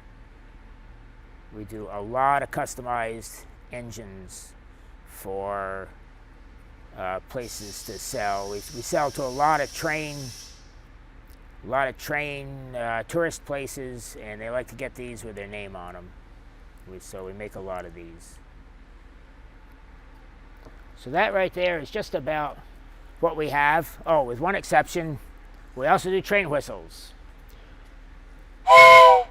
They work pretty well too. Make a lot of train whistles, and we decorate them up custom for companies and things like that. This is a very popular item. And that does wrap up what we have for our products. There's a lot more you can see online. There's more detailed, broader lines to these things, but this gives you at least a sense of the things that we do. And we appreciate you watching and spending a little time with us to see what we're all about here at Maple Landmark. So, thank you very much.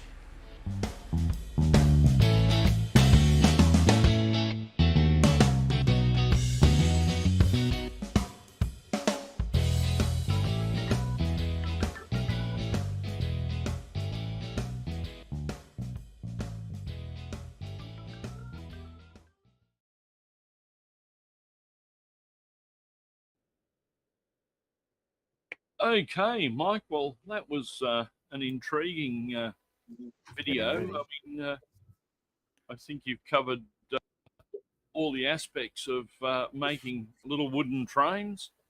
I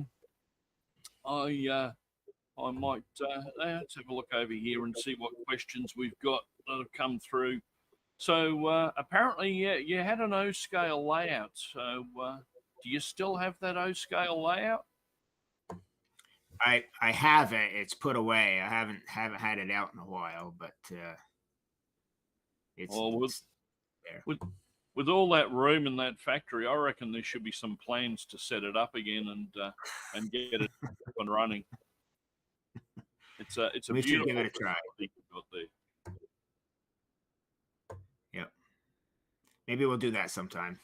Yep, there must be a room there, I reckon, that you could set it up. Anyway, another question that come in on YouTube was, do you only use maple wood? We primarily use hard maple, but we do use other species for certain things. It just depends on the look we're going for. But if it's just for toys, maple is the best, and it's good and rugged, and it's going to hold up. So that tends to be what we use most of the time. Cool. And it grows locally too, so that's all the better. Well, yes, it'll be a lot cheaper to ship and get in, I guess, as well, the economics of it. Yep. So with all of the machinery you've got there, you obviously must generate quite a bit of dust. What happens with all the sawdust and the offcuts and the likes that come from the manufacturing? So the sawdust, if you saw the pictures in the shop, you saw a lot of big overhead pipes, and so we have a big dust collector outside that basically sucks up the dust, filters the air, and it dumps into a trailer. So we have a local farmer who takes it, uses it for cattle bedding. So that's what happens to the sawdust. And then our wood scraps go out to, we have a lean-to where the locals come and get it for like kindling wood, for heating or for campfires or whatever they need depending on the season. So cool. So it's reused, recycled. Yeah, everything gets a second life, I guess. Yep. Yeah. And there's a question coming here regarding the letters. Why did you cut the letters on a CNC and not use the laser machine? Somebody's perceptive, I guess. Because at this point we have one laser and we have two CNC machines, and we're capacity constrained for the moment, but we're going to be looking at that in the future because it's actually more efficient for materials and it's more efficient on labor. Right. So, right. So we're going that way. We've only had our big laser for about 3 years or so, two or 3 years, and we're still getting used to how it works for us. We've had our smaller lasers for over 25 years, but the big cutting ones. So we're working into it. I was going to make the comment actually that when watching that video and I saw the laser cutter, I thought I've seen some laser cutters that friends have got for their hobby, but this looks like a laser cutter on steroids. It looks like you could cut through about 10 foot of timber with that one. Can you give us some info on the laser cutter that you had there? So that machine's a 500 watt laser, where our very first one was a 25 watt, mostly for engraving, and a lot of the ones that people have, for hobbies are under 20. But this one actually we can cut through maple that's 1 3/4 thick. So it's a serious machine. Yes. Yeah. And another question had there: do you continue to invent new products? Pretty constantly. A lot of the things you saw on the table there that I was showing off have been are new in the last few years. The series of bridges we started in 2020, 2021. Those spirals are new in the last year. We actually picked that idea up from a guy who started making them, but was looking for somebody to commercialize it better. And so we're notorious for designing product and adding to our line and then not subtracting. And we make over 1,500 different products now, which is practically insane, but it's what we do. So, and we love our technology. Whatever we can do with our printers and lasers and whatever, we're all over it. Well, I guess that might lead into the next question that was put here was, do you make custom parts on request? we do a lot of custom work, generally for other manufacturers and things like that.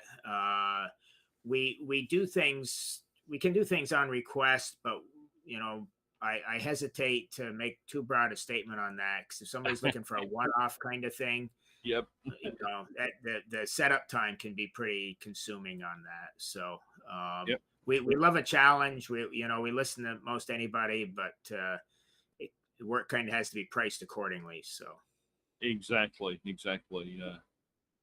I noticed with the bridges you had as well. You had a model of the Sydney Harbour Bridge there, or it could also be Hellgate Bridge in New York, because that's what the Sydney Harbour Bridge was copied after. So you've got two markets to sell that model to now. actually, we have I think it's a museum in New York that does get that design painted red for the Hellgate. Yep. So, and once she asked for it, I had to look it up, and I said, well, yeah, I mean, they were built about the same time. Yes. So that's pretty cool. Yes, it's one of the things when I first trip I ever made to New York, and I saw it, and I thought, hang on, shouldn't there be an opera house next to it as well? You know, instead of a warehouse. Right. Yeah. The other questions we got here: do you sell directly, and do you ship worldwide? We do sell direct. All of our product is available on our website for ordering. We ship primarily domestically. If an order comes in from overseas, we'll figure out the shipping and work with people on it. We also have a wide network of dealers across the country, toy stores and gift shops, museums, and a lot of train attractions and things like that. So we have a dealer locator on our website if somebody wants to try to find a location near them. Yep. But we make so many different products, you can't guarantee that just because they're on our locator that they're going to make what you're looking for. So yeah. Yeah. Well, I'll just have a little look over at the YouTube chat here, and there's a few people who have stuck their head in. Ben H says, "Where was all this stuff when I was a kid?" So obviously he's looking at the sets that you had. It was Hi from Sweden. Someone's made a comment saying, "I'm sure Martyn can fit a motor and a battery into one of those." And there's a comment there as well from Michelle Kempermar at the Colorado Model Rail Museum, and she says, "We have many Maple Landmark products in our gift shop. So if anybody is in Colorado and wants to get any, well, there you go. Michelle's your contact." So Yep. Cool. I'll go back and have a look if we got any more questions over here. So what's the website details again? Our website is maplelandmark.com, and you can get started there and go as deep into it as you want. There's a lot of things to see and to learn. One of the cool features we have is what we call our name train builder, and so you can get into that and you can build a name right on the screen and change the colors and add subtract accessories, so you can figure it all out right there, and then naturally click to order it if you want to do that. So Cool. Or you can just get on and play with it. It's whatever you want to do. So Yeah. Oh, that's neat. So yeah, you could get up there and build your own name train and then pick the colours that you want. Just to upset the other Australians that are listening, I'd probably do mine all in orange, because then it'd match Victorian Railways. But then again, there you go. I don't know if you got any more questions there, Brad. Is there anything else that I've missed? Actually, you may have some comments, being as Brad plays around, dabbles with CNC machines and the like. So I don't know if he's got any questions regarding machinery that we saw in those videos, because to me they look rather complex. everything's complex to you, Martyn. But nah, he answered it very well. I was more looking at the efficiency of cutting the material and the waste factor from a CNC point over a laser. It's something that I'd be definitely looking into in the short-term future. Yeah, I didn't quite catch the question. The question was all about the efficiencies around the CNC and laser. Why were you cutting the letters out on a CNC when you got one of those great lasers there for efficiencies of material and reduced waste? Yeah. Well, it's a matter of the lasers cost as much as a small house, so we take it a step at a time. But we're heading in that direction. So is there a vast difference in the pricing, say, between one of the CNC machines that you would have and the laser cutter that you've got as well? yeah, the lasers are about twice the cost of a CNC, and Okay. I mean, we've had the CNCs for 10 to 12 years. The ones that you saw we've had for 10 to 12 years. We've been running CNCs for 30, but we're continuously upgrading and changing, and so this is kind of a crazy place to work because we never do the same thing the same way one year to the next. And Not a problem. Well, Mike, it's been a pleasure seeing your factory and the products and how you make them and you put them together. And we'll catch up in the future. Thank you very much for your time. Well, I certainly appreciate the opportunity. So yeah, thanks, and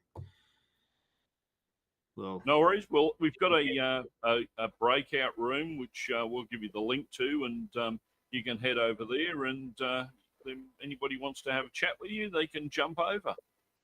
Okay, I can get on that in a few minutes when you get me the link. Not a problem. Thanks very much, Mike. Okay, thank you, Martyn.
Welcome to the last segment of NMRAx. I'm Speed at the bottom of the helix. Our next guest is from the upside down world of Queensland, Australia. At present, he is the NMRA Worldwide Director and an active member of the NMRA Australasian Region Division 1. Known for going down rabbit holes, which equate to some of the largest coal mines in the world, he only surfaces to run down yet another hole. Owner of the longest model railway under construction, known as the Foam Empire, which is based on the railways of Melbourne and Victoria in 1983. An avid HO modeler of VR and V-Line, prototype along with an addiction for the ON30 models of Puffing Billy and other ON30 oddities. Please welcome Martyn, you're muted, Jenkins. No, I haven't got the mute on. I was just doing that to live up to the reputation. So, okie dokie. Well, I was told less than about 6 hours ago that I'm doing a presentation on NMRAx. So here I am on the other side of the desk, as you might say. Anyway, the clinic, or what we're going to look at today, is the True Blue scoop on Blunami. So if I hit that, we should see the PowerPoint screen with a bit of luck. I'm waiting for confirmation from the technical crew, and yep, yeah, we're right and going. Yep, no worries, we've got this professional. Anyway, Blunami, so a new decoder using Bluetooth from Soundtrax. When I first heard about it, I thought, okay, it's another way of connecting to a decoder. But it wasn't until I actually saw it and used it that I realized, hang on, this is not just a little thing. This is probably, well, I'd probably say, the biggest change to DCC since we got sound. And I think, yeah, this is where things are going to go in the future. But anyway, we'll have a little look at these couple of slides here. Sort of tells the story of how I got to this. And then we'll have a look at a bit of a demo and actually fire up the app and see what it does. So earlier this year, I ventured over to Texas to Speed's neck of the woods, where I don't think it dropped below about 110 every day we were there. It was actually quite amusing watching Gordy melt on certain occasions when we had to walk from the hotel to the car park. I don't think he was used to those temperatures. But anyway, we went to the convention, and while I was at the convention, or prior to the convention, Michelle Kempermar from the Colorado Model Rail Museum had invited me to go on a road trip with her back to Colorado and then attend the narrow gauge convention up in Denver. So off we go. We jumped into a car, and after the NMRA convention wound up on the Saturday, the Sunday morning, nice and early, we all piled into what I called the FBI vehicle. It was a big black Suburban with tinted windows, and we headed north to Denver. We got to Durango first, and of course, if you're going to Durango, you've got to go and have a look at a couple of layouts. So the first one we went and had a little look at was Mike May's layout, which is of the White Pass and Yukon. And this is a totally amazing little layout that's in a very small apartment. And if you look in the middle there, you can see all the switchgear. That was actually operating all the points and signaling. So every time you changed a point, all of a sudden you'd hear this big clunking under the layout, and that was all the original switchgear changing. From there, we also, while you're in Durango, we had to go and visit George from Soundtrax. And of course, if you notice on the photos here, the top left-hand one, whenever I am in the US, I can't help it, but I've got to pick a road on someone's layout and make the traffic flow in the correct direction. So if you look at that top one there, that was before George worked out I'd changed the traffic on his layout. But of course, if we've gone to see George, it means we must have gone to Soundtrax as well and had a look at the factory. But before then, we went for a trip on the Durango Silverton for the day. So up to Silverton, have some lunch at Handlebars Cafe, take 1,001 photos. I think I maxed out my GoPro with 7 batteries, and I flattened my phone. So I've got tons of video, and it was a sensational trip. Highly recommend it. But anyway, let's get down to tin tacks. When we were in Durango, after we went on the Durango Silverton, Nancy opened up the factory for us at Soundtracks, and we went and had a little look through there. Now, usually when I do this clinic, I'll play this video, but if I play this video, I reckon we'll get a strike from YouTube, because that's where the video is housed. So if you go to the Soundtracks YouTube channel, you can actually see this video, and it's worth watching because it takes you on a little tour around the factory, and you see all the different machineries and parts and bits and pieces, and the method that they employ there to make these little boards that make our trains work. So, getting down to tin tacks, while we were there, I had a look at this Blunami system. So, what is Blunami? Whoops, I've hit the wrong button. See, I've hit the wrong button. Let's go to the next slide. There we go. So, what is Blunami? So, basically, they're a tsunami decoder. And what they've added is the ability to communicate to it via Bluetooth. The Bluetooth they use, because I thought, Bluetooth, that's not too good. I got a set of Bluetooth headphones, and when I walk away from my computer for more than about 30 feet, I lose my headphones. So is that going to work really well? The version of Bluetooth they actually run is Bluetooth LE, or low energy, and it has a vastly greater range than the level of Bluetooth that we have in, say, headphones or mobile phone products, earbuds and the likes. They guarantee it up to 100 feet in range, but I reckon you can probably stretch that a bit further. But we'll look at that in a little bit.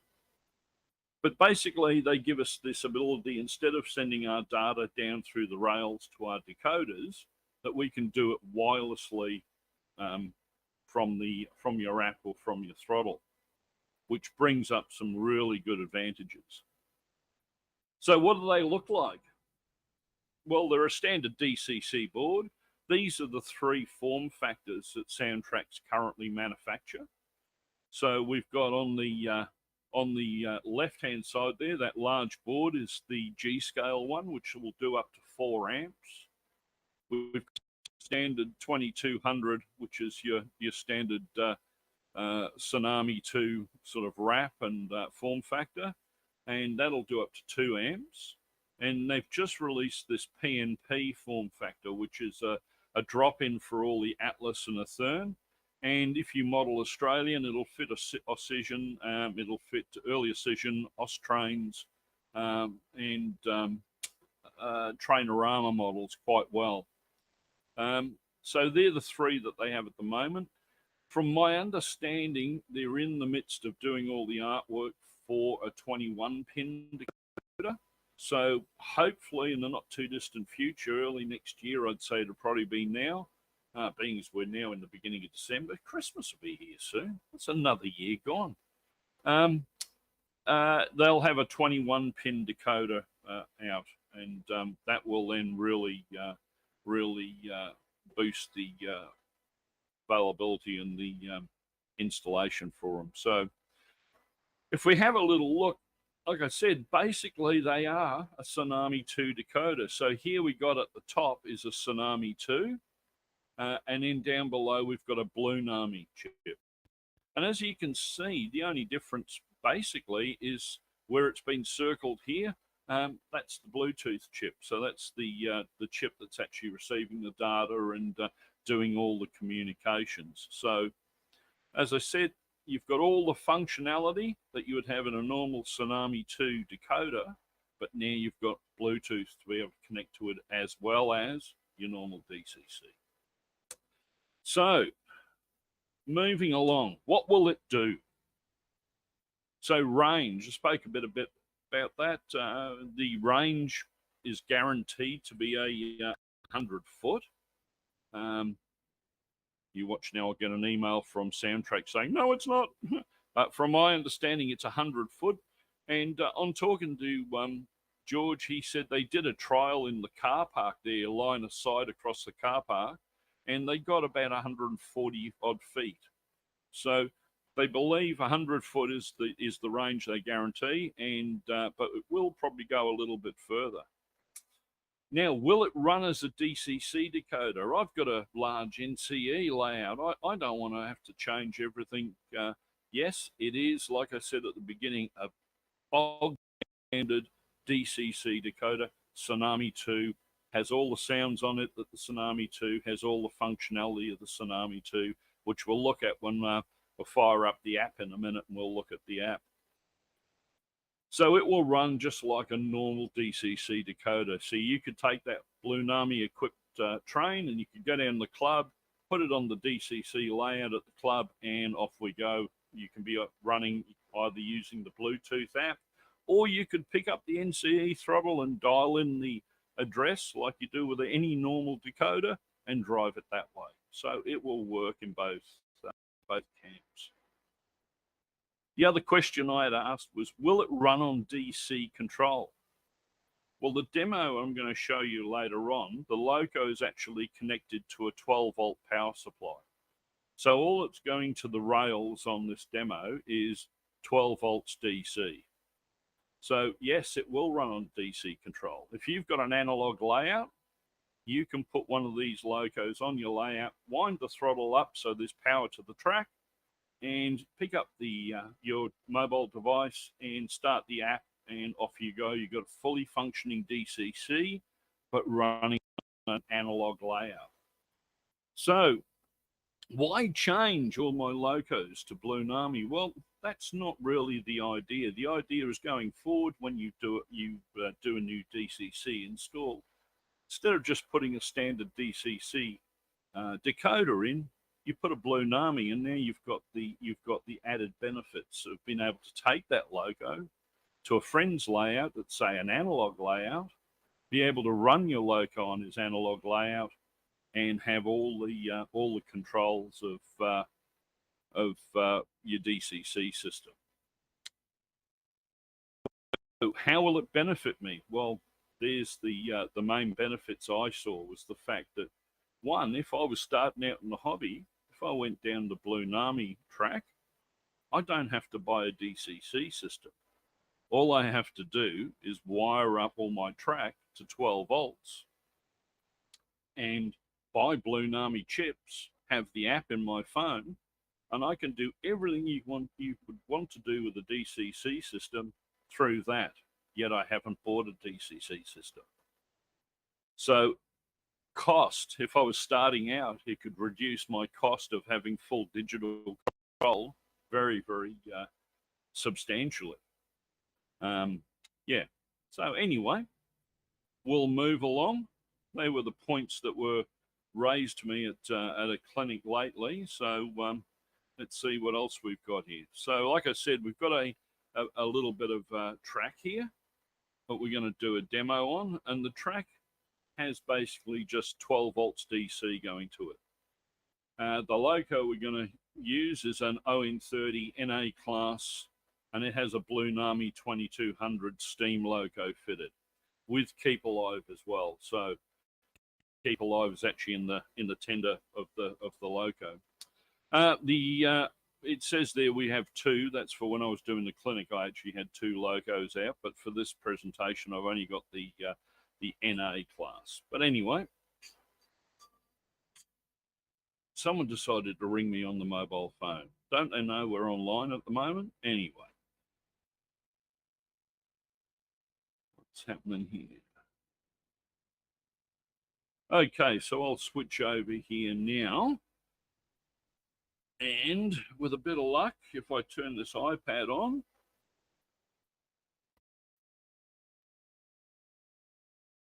okay, I've got the iPad up and you can all see me, I guess.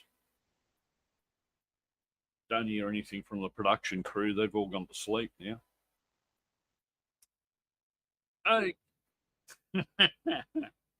okay, so the app is free to download, and the app is available to run on either Apple iPad, the iOS, for all the purveyors of fruit-based technology, and there's also an Android version as well. So I've actually got two versions running there. The one I'm actually going to demonstrate is the one on the Apple iPad, because it's easier to get that up onto the screen than it was to get my mobile phone up there. So basically, once you've downloaded and installed the app, we hit the button there. It'll start the Blunami app. And this is what it looks like. Now it's come up and said no trains are detected because I don't have any power on this track at the moment. So I'll turn the power supply on. And I don't know if you can hear the compressors running on the train at the moment. And the app has now found that there is one Blunami chip powered up in this room. So all I do is hit the connect button, and now the app is connecting to the actual loco. Once it comes up with that disconnect, it tells us it's connected. So we hit the loco again, and it starts up the app. Now the first thing it needs to do is read all the data out of the actual chip. And I don't know if you heard the whistle go off then, that means that that's all done. So it's read all the data.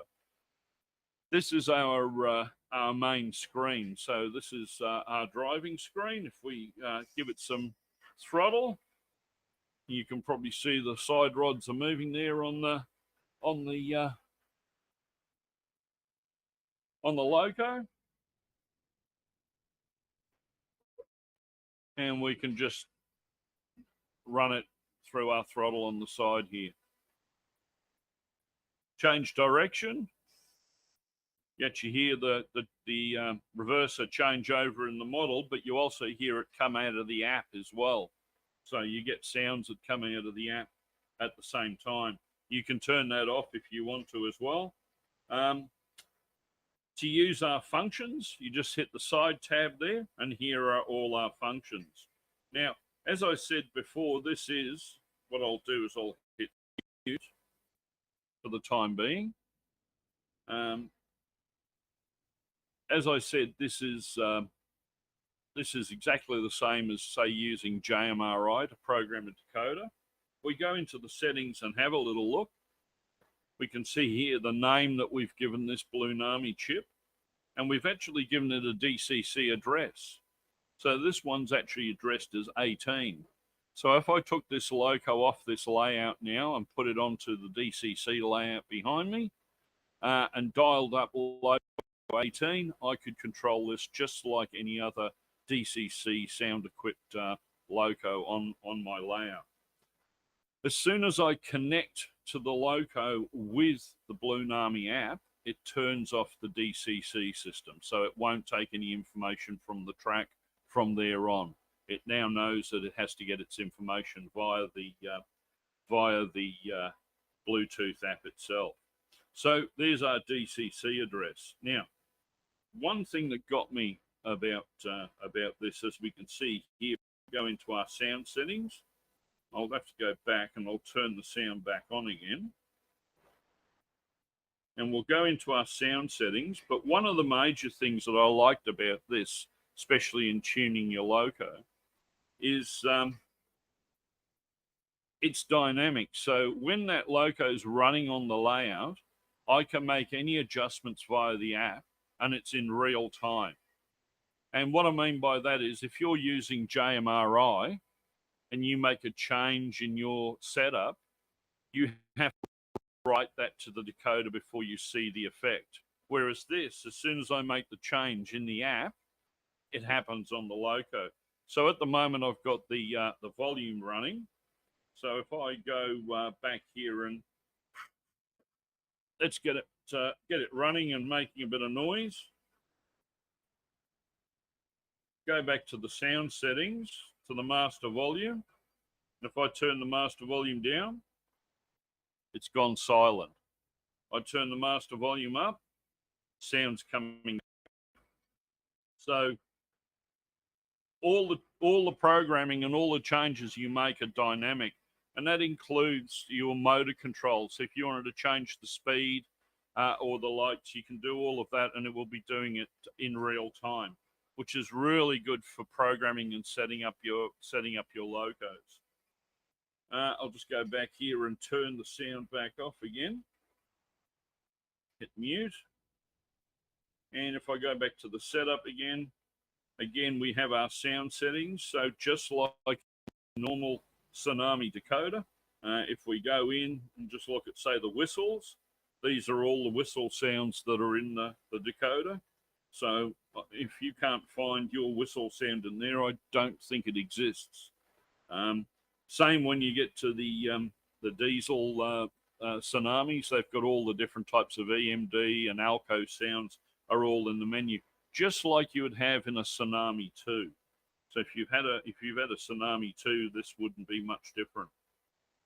Again, you've got the reverb effect, which I think is great for a steam loco, especially with the whistle. You can get that echo in the canyon type of sound from the whistle, but it has reverb on it, just like our normal Tsunami. It has the equalizer on it, just like our Tsunami, so we can customize the sound that's coming out of it to suit the speaker. You have all the random sounds in there, just like in our Tsunami 2. But as I said, when you make a change here, it's dynamic. It actually happens, and you can hear the effects. If we go back to our menu here, we've got our speed settings.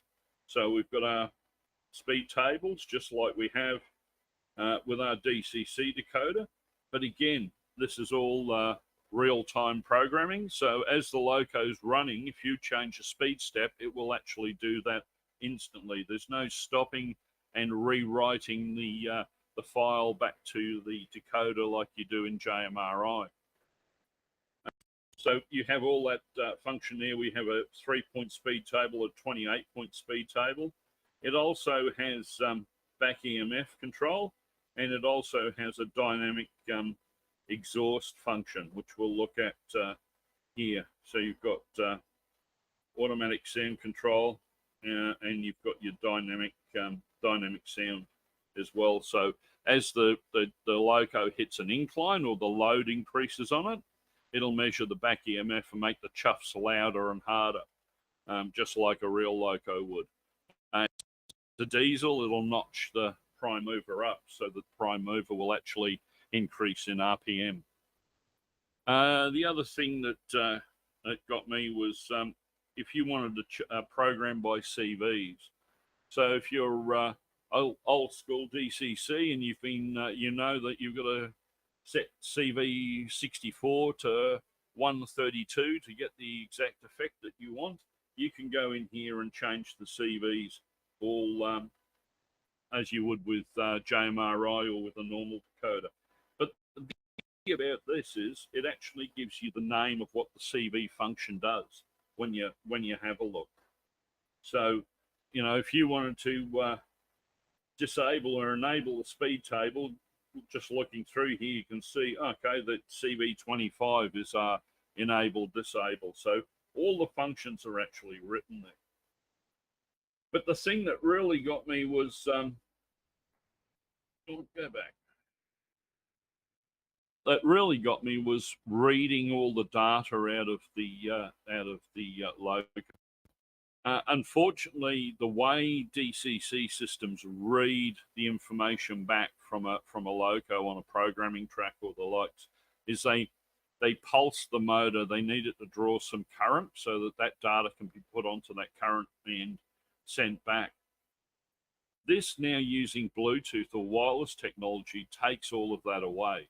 So the big time delay in when we put a Tsunami 2 onto a programming track with JMRI and then try and read it, the way that DCC protocol and everything is done is that takes time, and it can take 20 minutes, half an hour sometimes with some sound decoders.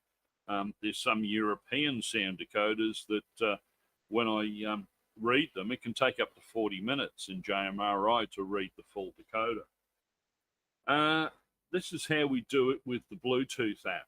So I hit the read all CVs, and if you see on the right, there's a little bar graph, and when they're finished. So we've just read every CV in the decoder in that period of time. That was the thing that really got me. I thought, this is just so easy. And of course, when we started the app up, you saw that it didn't see a decoder there, or a loco Blunami decoder. But when we did connect, it flashed up a window saying getting decoder data. Well, that was doing a read all CVs. So it got all the information into the iPad. None of the information is stored in the iPad. It's all stored in the Blunami chip. And that's really good, because if we suddenly went somewhere and I left my iPad behind, but I had my mobile phone, I can still connect to the loco and I can still have all the functionality, because everything is set up and stored in the actual chip on the loco. So go back here. Like I said, there's a dynamic digital exhaust. It's self-calibrating. So all you need is about 2 meters of straight track. Put the loco on there. It's got to be dead flat. Hit the begin calibration, and it will run the motor, and it will calculate its own back EMF values to actually set itself up. Our lighting functions, just like our normal Tsunami.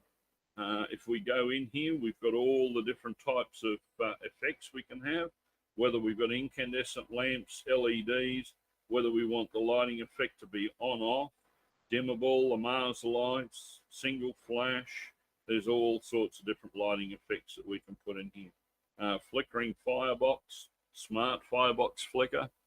So this one's actually going to have smart firebox flicker inside, in just the firebox flicker on its own, running down the bottom. We've got 6 outputs in one of the 2200 decoders, so there's plenty to do that, plus the headlight and backup light as well. Okay, so we see down here on disconnect. So as I said, when we go here, we've got access to our functions. So this little tab on the side gives us access to all our different functions. We'll turn the mute back off now. We can hit our whistle, run it from there. We've got our grade crossing.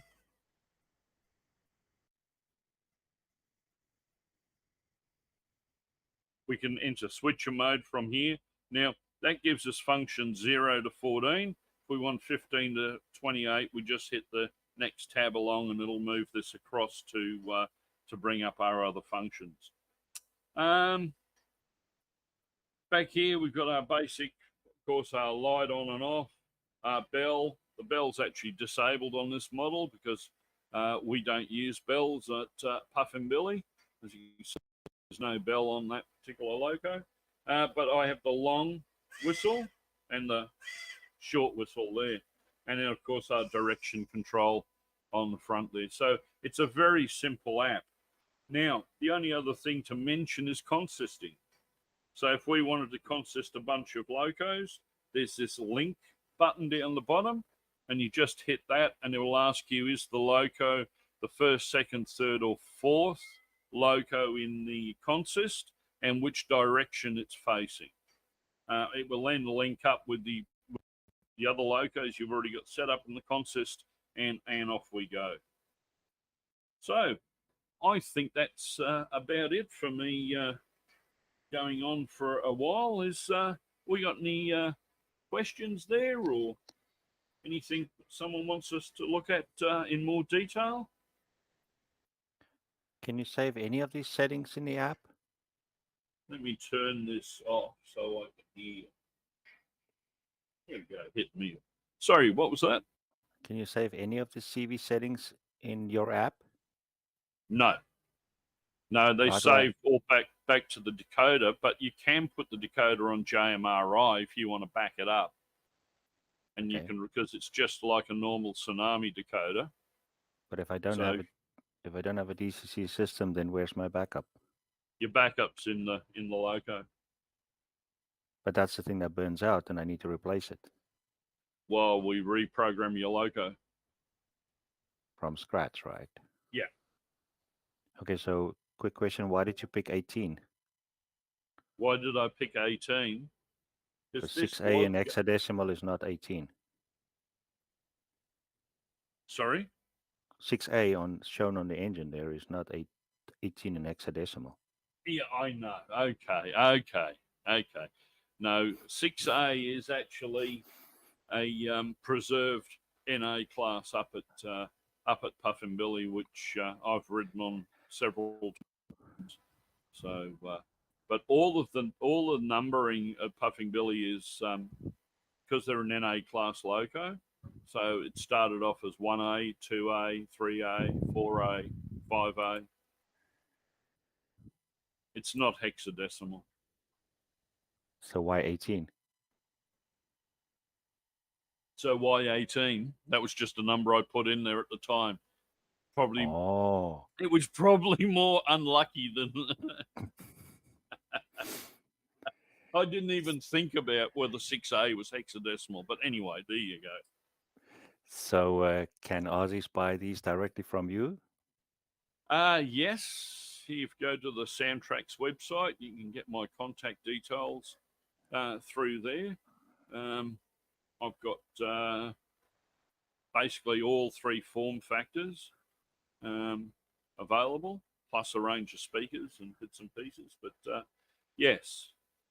So it sounds like they've been told they can also get free installs at shows. That was a rumor spread around by a certain Craig Mackey, and I think someone that might be involved in the production of NMRAx. Well, they also want to know if how important is it to have the decoder correctly installed at the demo stand. You know anything about that? It's very important. Look, just because I got one wire around the right way, okay?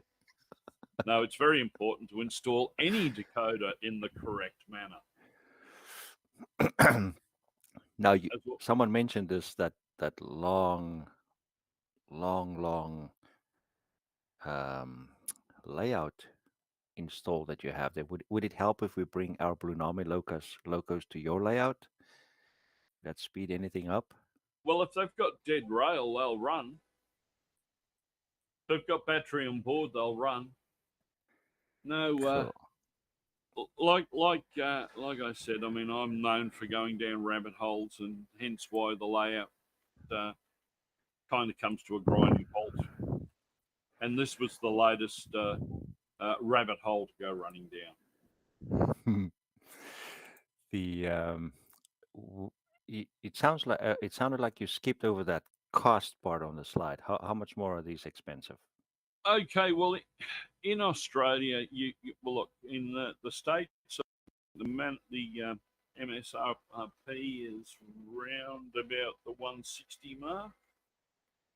In Australia, they're round about the 240 mark, $240 a decoder. So they're probably around about maybe 20% more than a standard sound decoder. But the fact that you get the additional connectivity and the fact you don't need to have a DCC system, and if you're at an analog layout, you could have digital without having to rewire your layout. Yeah, I think the benefits outweigh the additional cost. And you said Tsunami 2, right? So same speakers. Yep. Same sounds. Same sounds, same speakers, an 8-ohm speaker. They actually have some really nice mini cube speakers, sugar cube speakers. But any 8-ohm speaker will work with it. So you have some inside information on the soundtrack side then, right? If you're a distributor of this, are we going to get some Bluetooth throttles? Well, because I hate using my phone. Well, they've Just got too the flat. apps out at the moment, but who's not to say someone might not make a throttle that'll work with Bluetooth and have tactile switches and a knob on it instead of a slider and touch push buttons. I mean, that wouldn't be outside the realm of possibility. Like a Bluetooth proto throttle? Like a Bluetooth proto throttle. Well, there's we've actually been having a bit of a think here about using the existing proto throttle to be able to drive via Bluetooth a Blunami. So that may be something that comes on the cards in the future. This technology this hobby is probably 2 to 3 years old. So we're still kind of in the baby steps. I mean, I can see eventually in 10, 15 years time, you probably won't buy a decoder that's just DCC or a special Bluetooth one. It'll just be a standard feature. It comes with all decoders. And we'll use the track power to get the power to run the model, but we'll use wireless technology to actually send the data to it instead of sending it down to rails and having all that electrical noise and bad connections and the likes for data. So would you know if there would be a limit on how many of these I could run on my layout? I believe it's up around 99. I think the app is limited to 99. Did that consist button give any limitation on how many you could consist up using Blunami? When you initially turn it on, it starts up with 4 options, but I believe as you fill those, it'll add more. And then the top right-hand corner of your iPad was showing 12.9 volts in the beginning, but now we're only having 12.8 volts. Do you have a draining battery there? No, it's a variable power supply, and if I change the power supply, you should see the voltage go up. Yep, 13, 14 volts now. I'm not going to wind it up anymore because you'll just want to see the smoke come out of the model. Yeah, I heard that snigger from Brad then. So, big question. When can we get these in N scale? Come on. Okay, well, I would say at the moment the 21 pin is a priority. Once they've finished that, I would not be surprised if maybe an N-scale offering could be on the cards. Cool. So you'll have N-scale with sound and Bluetooth connectivity. But the big thing with these, as it really got me, was the fact you don't need to have a DCC system to have all the functionalities. You know, if this was someone new starting out in the hobby, this is the avenue to go down instead of buying a DCC system or the likes. I mean, of course, when you want to do other things like occupancy to control and all of that sort of stuff, well, then you're getting a bit more than just wanting to run trains. But if you have got a layout and want to get up and running really quick, it's a good option. I'm going to echo that part where the benefit here is getting access to those CV values without moving to a programming track or to program on the main, which has its own issues, own risks. Yeah. Yeah. I mean, how many times I've done something like that and then changed every loco on the layout, Yep. or done something silly like that. Yeah. With the programming, just the speed that it does it as well. You know, you just want to read all your CVs. Well, bang, one button, and 30 seconds later they're done. Yep. And it's just so easy, even if you just have a dead rail install, to get kind of access to the same features that the DCC folks have. Exactly. I've got one guy was at the train show a couple of the last month, and he's given me a Bachmann G-gauge Shay, and I've got the decoder here for him. I'm just waiting for the speakers and the batteries to arrive. but that's going to be battery on board. So the layout now at home, because he wanted to go digital, and he was looking at putting a DCC system in on all his G gauge track in the garden. Mhm. Now all he has to make sure is that the rails are joined together. Yep. Don't worry about track cleaning. Don't worry about electrical feeds. Don't worry about anything like that.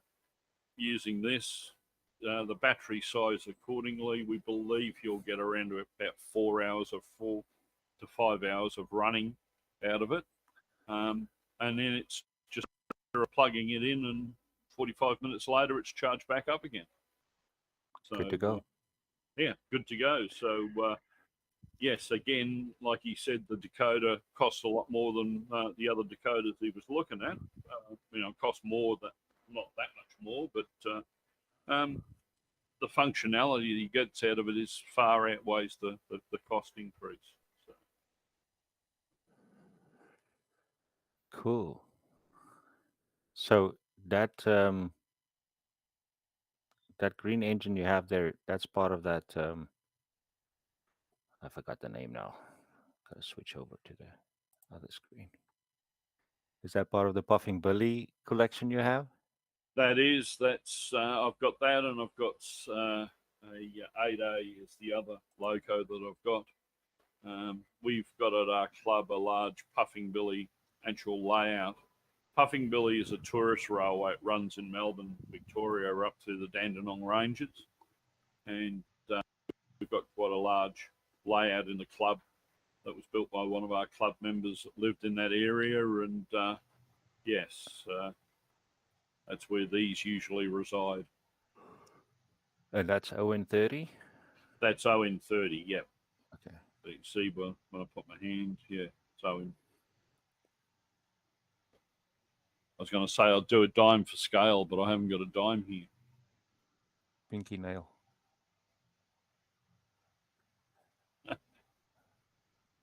So, yeah, so I've got the NA that's installed with a Blunami 2200. I've got two VR S-Class locos, which are a bit like an American E8 Okay. loco. They've got Blunami in them, and they are going to be MU'd to go with the Southern Aurora passenger train. And I've got a 930 class Australian Railways, which is a bit like a Alco with the nose cut off. So I've got Alco's EMDs, and I've put a steam decoder in so far. All in a similar green coloring? No, the VR stuff is in blue. So. Okay. But we'll look at that another day. Do you use the same logic for your DCC addressing on those locos as you have on this Puffin Billy model? Yeah, I can tell by the gig. There's a little snide comment there. No. They actually have the cab number off the side of the loco. Oh, that's It's only the It's only the ON30 oddities that are odd, and that's why they're oddities. But then you have to make the 18 and 19. Yeah. Unless you say it's backwards, so it's like 8-1. 8-1. Yeah. Okay, more serious. I know. More serious note, what are those things that the engine is sitting on? So they're Bachmann rolling roads.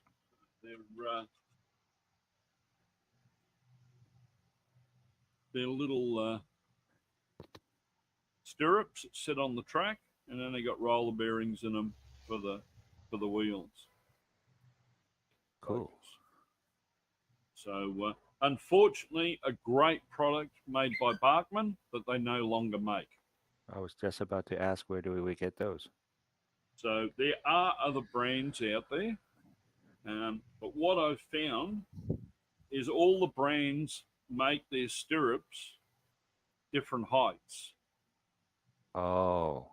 So you can't get a Baccaris stirrup and use it with the Bachmann ones, because they'll be different heights, and the loco won't sit on it properly. So if you're going to buy them, I recommend if you find them in the shop, buy as many as you can. I think they should have been NMRA stirrup height standard. Well, that could be a thing. We'll have to have a word with our standards people and see whether we can do something about that. But if they were all standard, you could buy any brand, but they're not, unfortunately. So Barkman had these out probably about 12 years ago. When I saw them, I bought 2 packets, and I've never seen them again since. Are those adjustable, or are they fixed for 0 and 30? No, these are fixed for 16 mil track. So okay, it'll do HO or it'll do O in 30. Some of them you can get are adjustable. So you can go from N scale, I think, up to HO. And then I think S to O is in another one. But yes, they're. I always say to people, if you can find them, just buy as many as you can at the time because they won't be around. wow. They tend to come from manufacturers that are only there for a short while. So I don't think Baccaris is around anymore. So it'll only be the second-hand ones that you'd find of those. Cool. But they're well worth it because you can. Especially, I got them originally because I could set a loco down on a piece of track and read all the decoder data out of it without the loco disappearing. Yep. You don't have to worry where it goes. Yeah, it's not going to run away. It's going to still be there. And, yeah, so they're really handy for that. And you also have 2 touch points on the wheel, so there's that problem when you hit a dead spot. Also, yeah. Well, this model's actually got. I put a large keep alive in the tender at the back here in the coal bunker. So this thing will run for about 40 seconds after it loses power. It'll still keep going.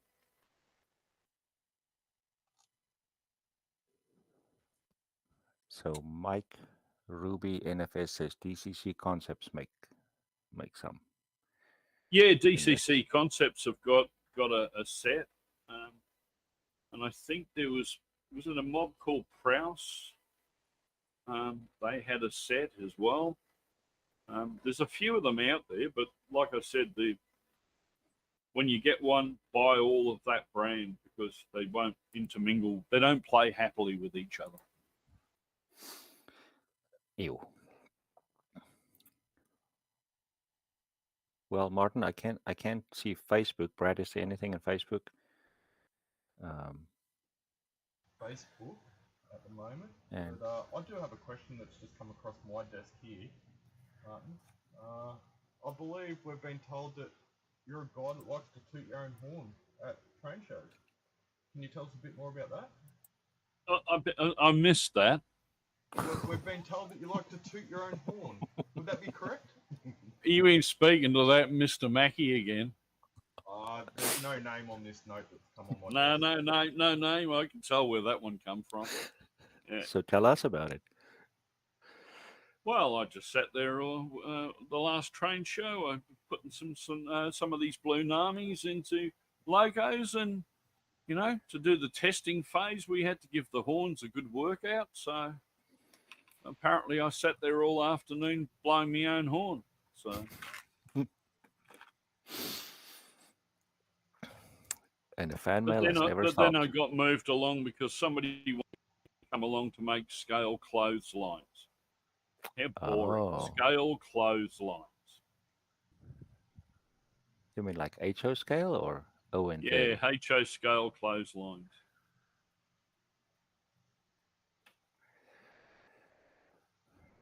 Sounds like that's a thriving division table that shows up at these shows regularly. It does. I'll have to keep my eye out next time. Well, on that note, I think that brings us to the end of this Another NMRAx. NMRAx. So thank you, Martyn. That was quite insightful. Not a problem. And if people have more questions, find the worldwide NMRA director. NMRA.org has a organization and structure link in the blue footer of every page. So 2 clicks and you can send Martyn an email. We also have the breakout room, and I'm sure Martyn might hop over there. And that link is at werby.com/OMRG. Oscar Meyer, Rudolph George. Oscar Mayer, didn't they make hot dogs? Uh-huh. I've just put it up on the bottom of the screen, so note it down now, and everyone can join and hack the Marty a bit more. No problems. Well, I think we're all done, and we'll wrap this up. We've got Springfield coming up in a short while, don't we, Speed? Correct. So I'll be breaking out the thermals, being as I'm leaving subtropical Queensland. By about that time, it'll be probably in the early 100s and around about 90% humidity, and heading to Springfield for a change. The last time I was there, people threw this white stuff at me. They kept picking up off the floor and rolling up. Apparently it's called snow, but we don't see much of that in Queensland. We've seen photos of it. So I'm looking forward to heading out, meeting all the people again and the like. So I'll be over at the NMRA booth. If you see me wandering around, say good day. Have a good night, everyone. See you soon. See ya.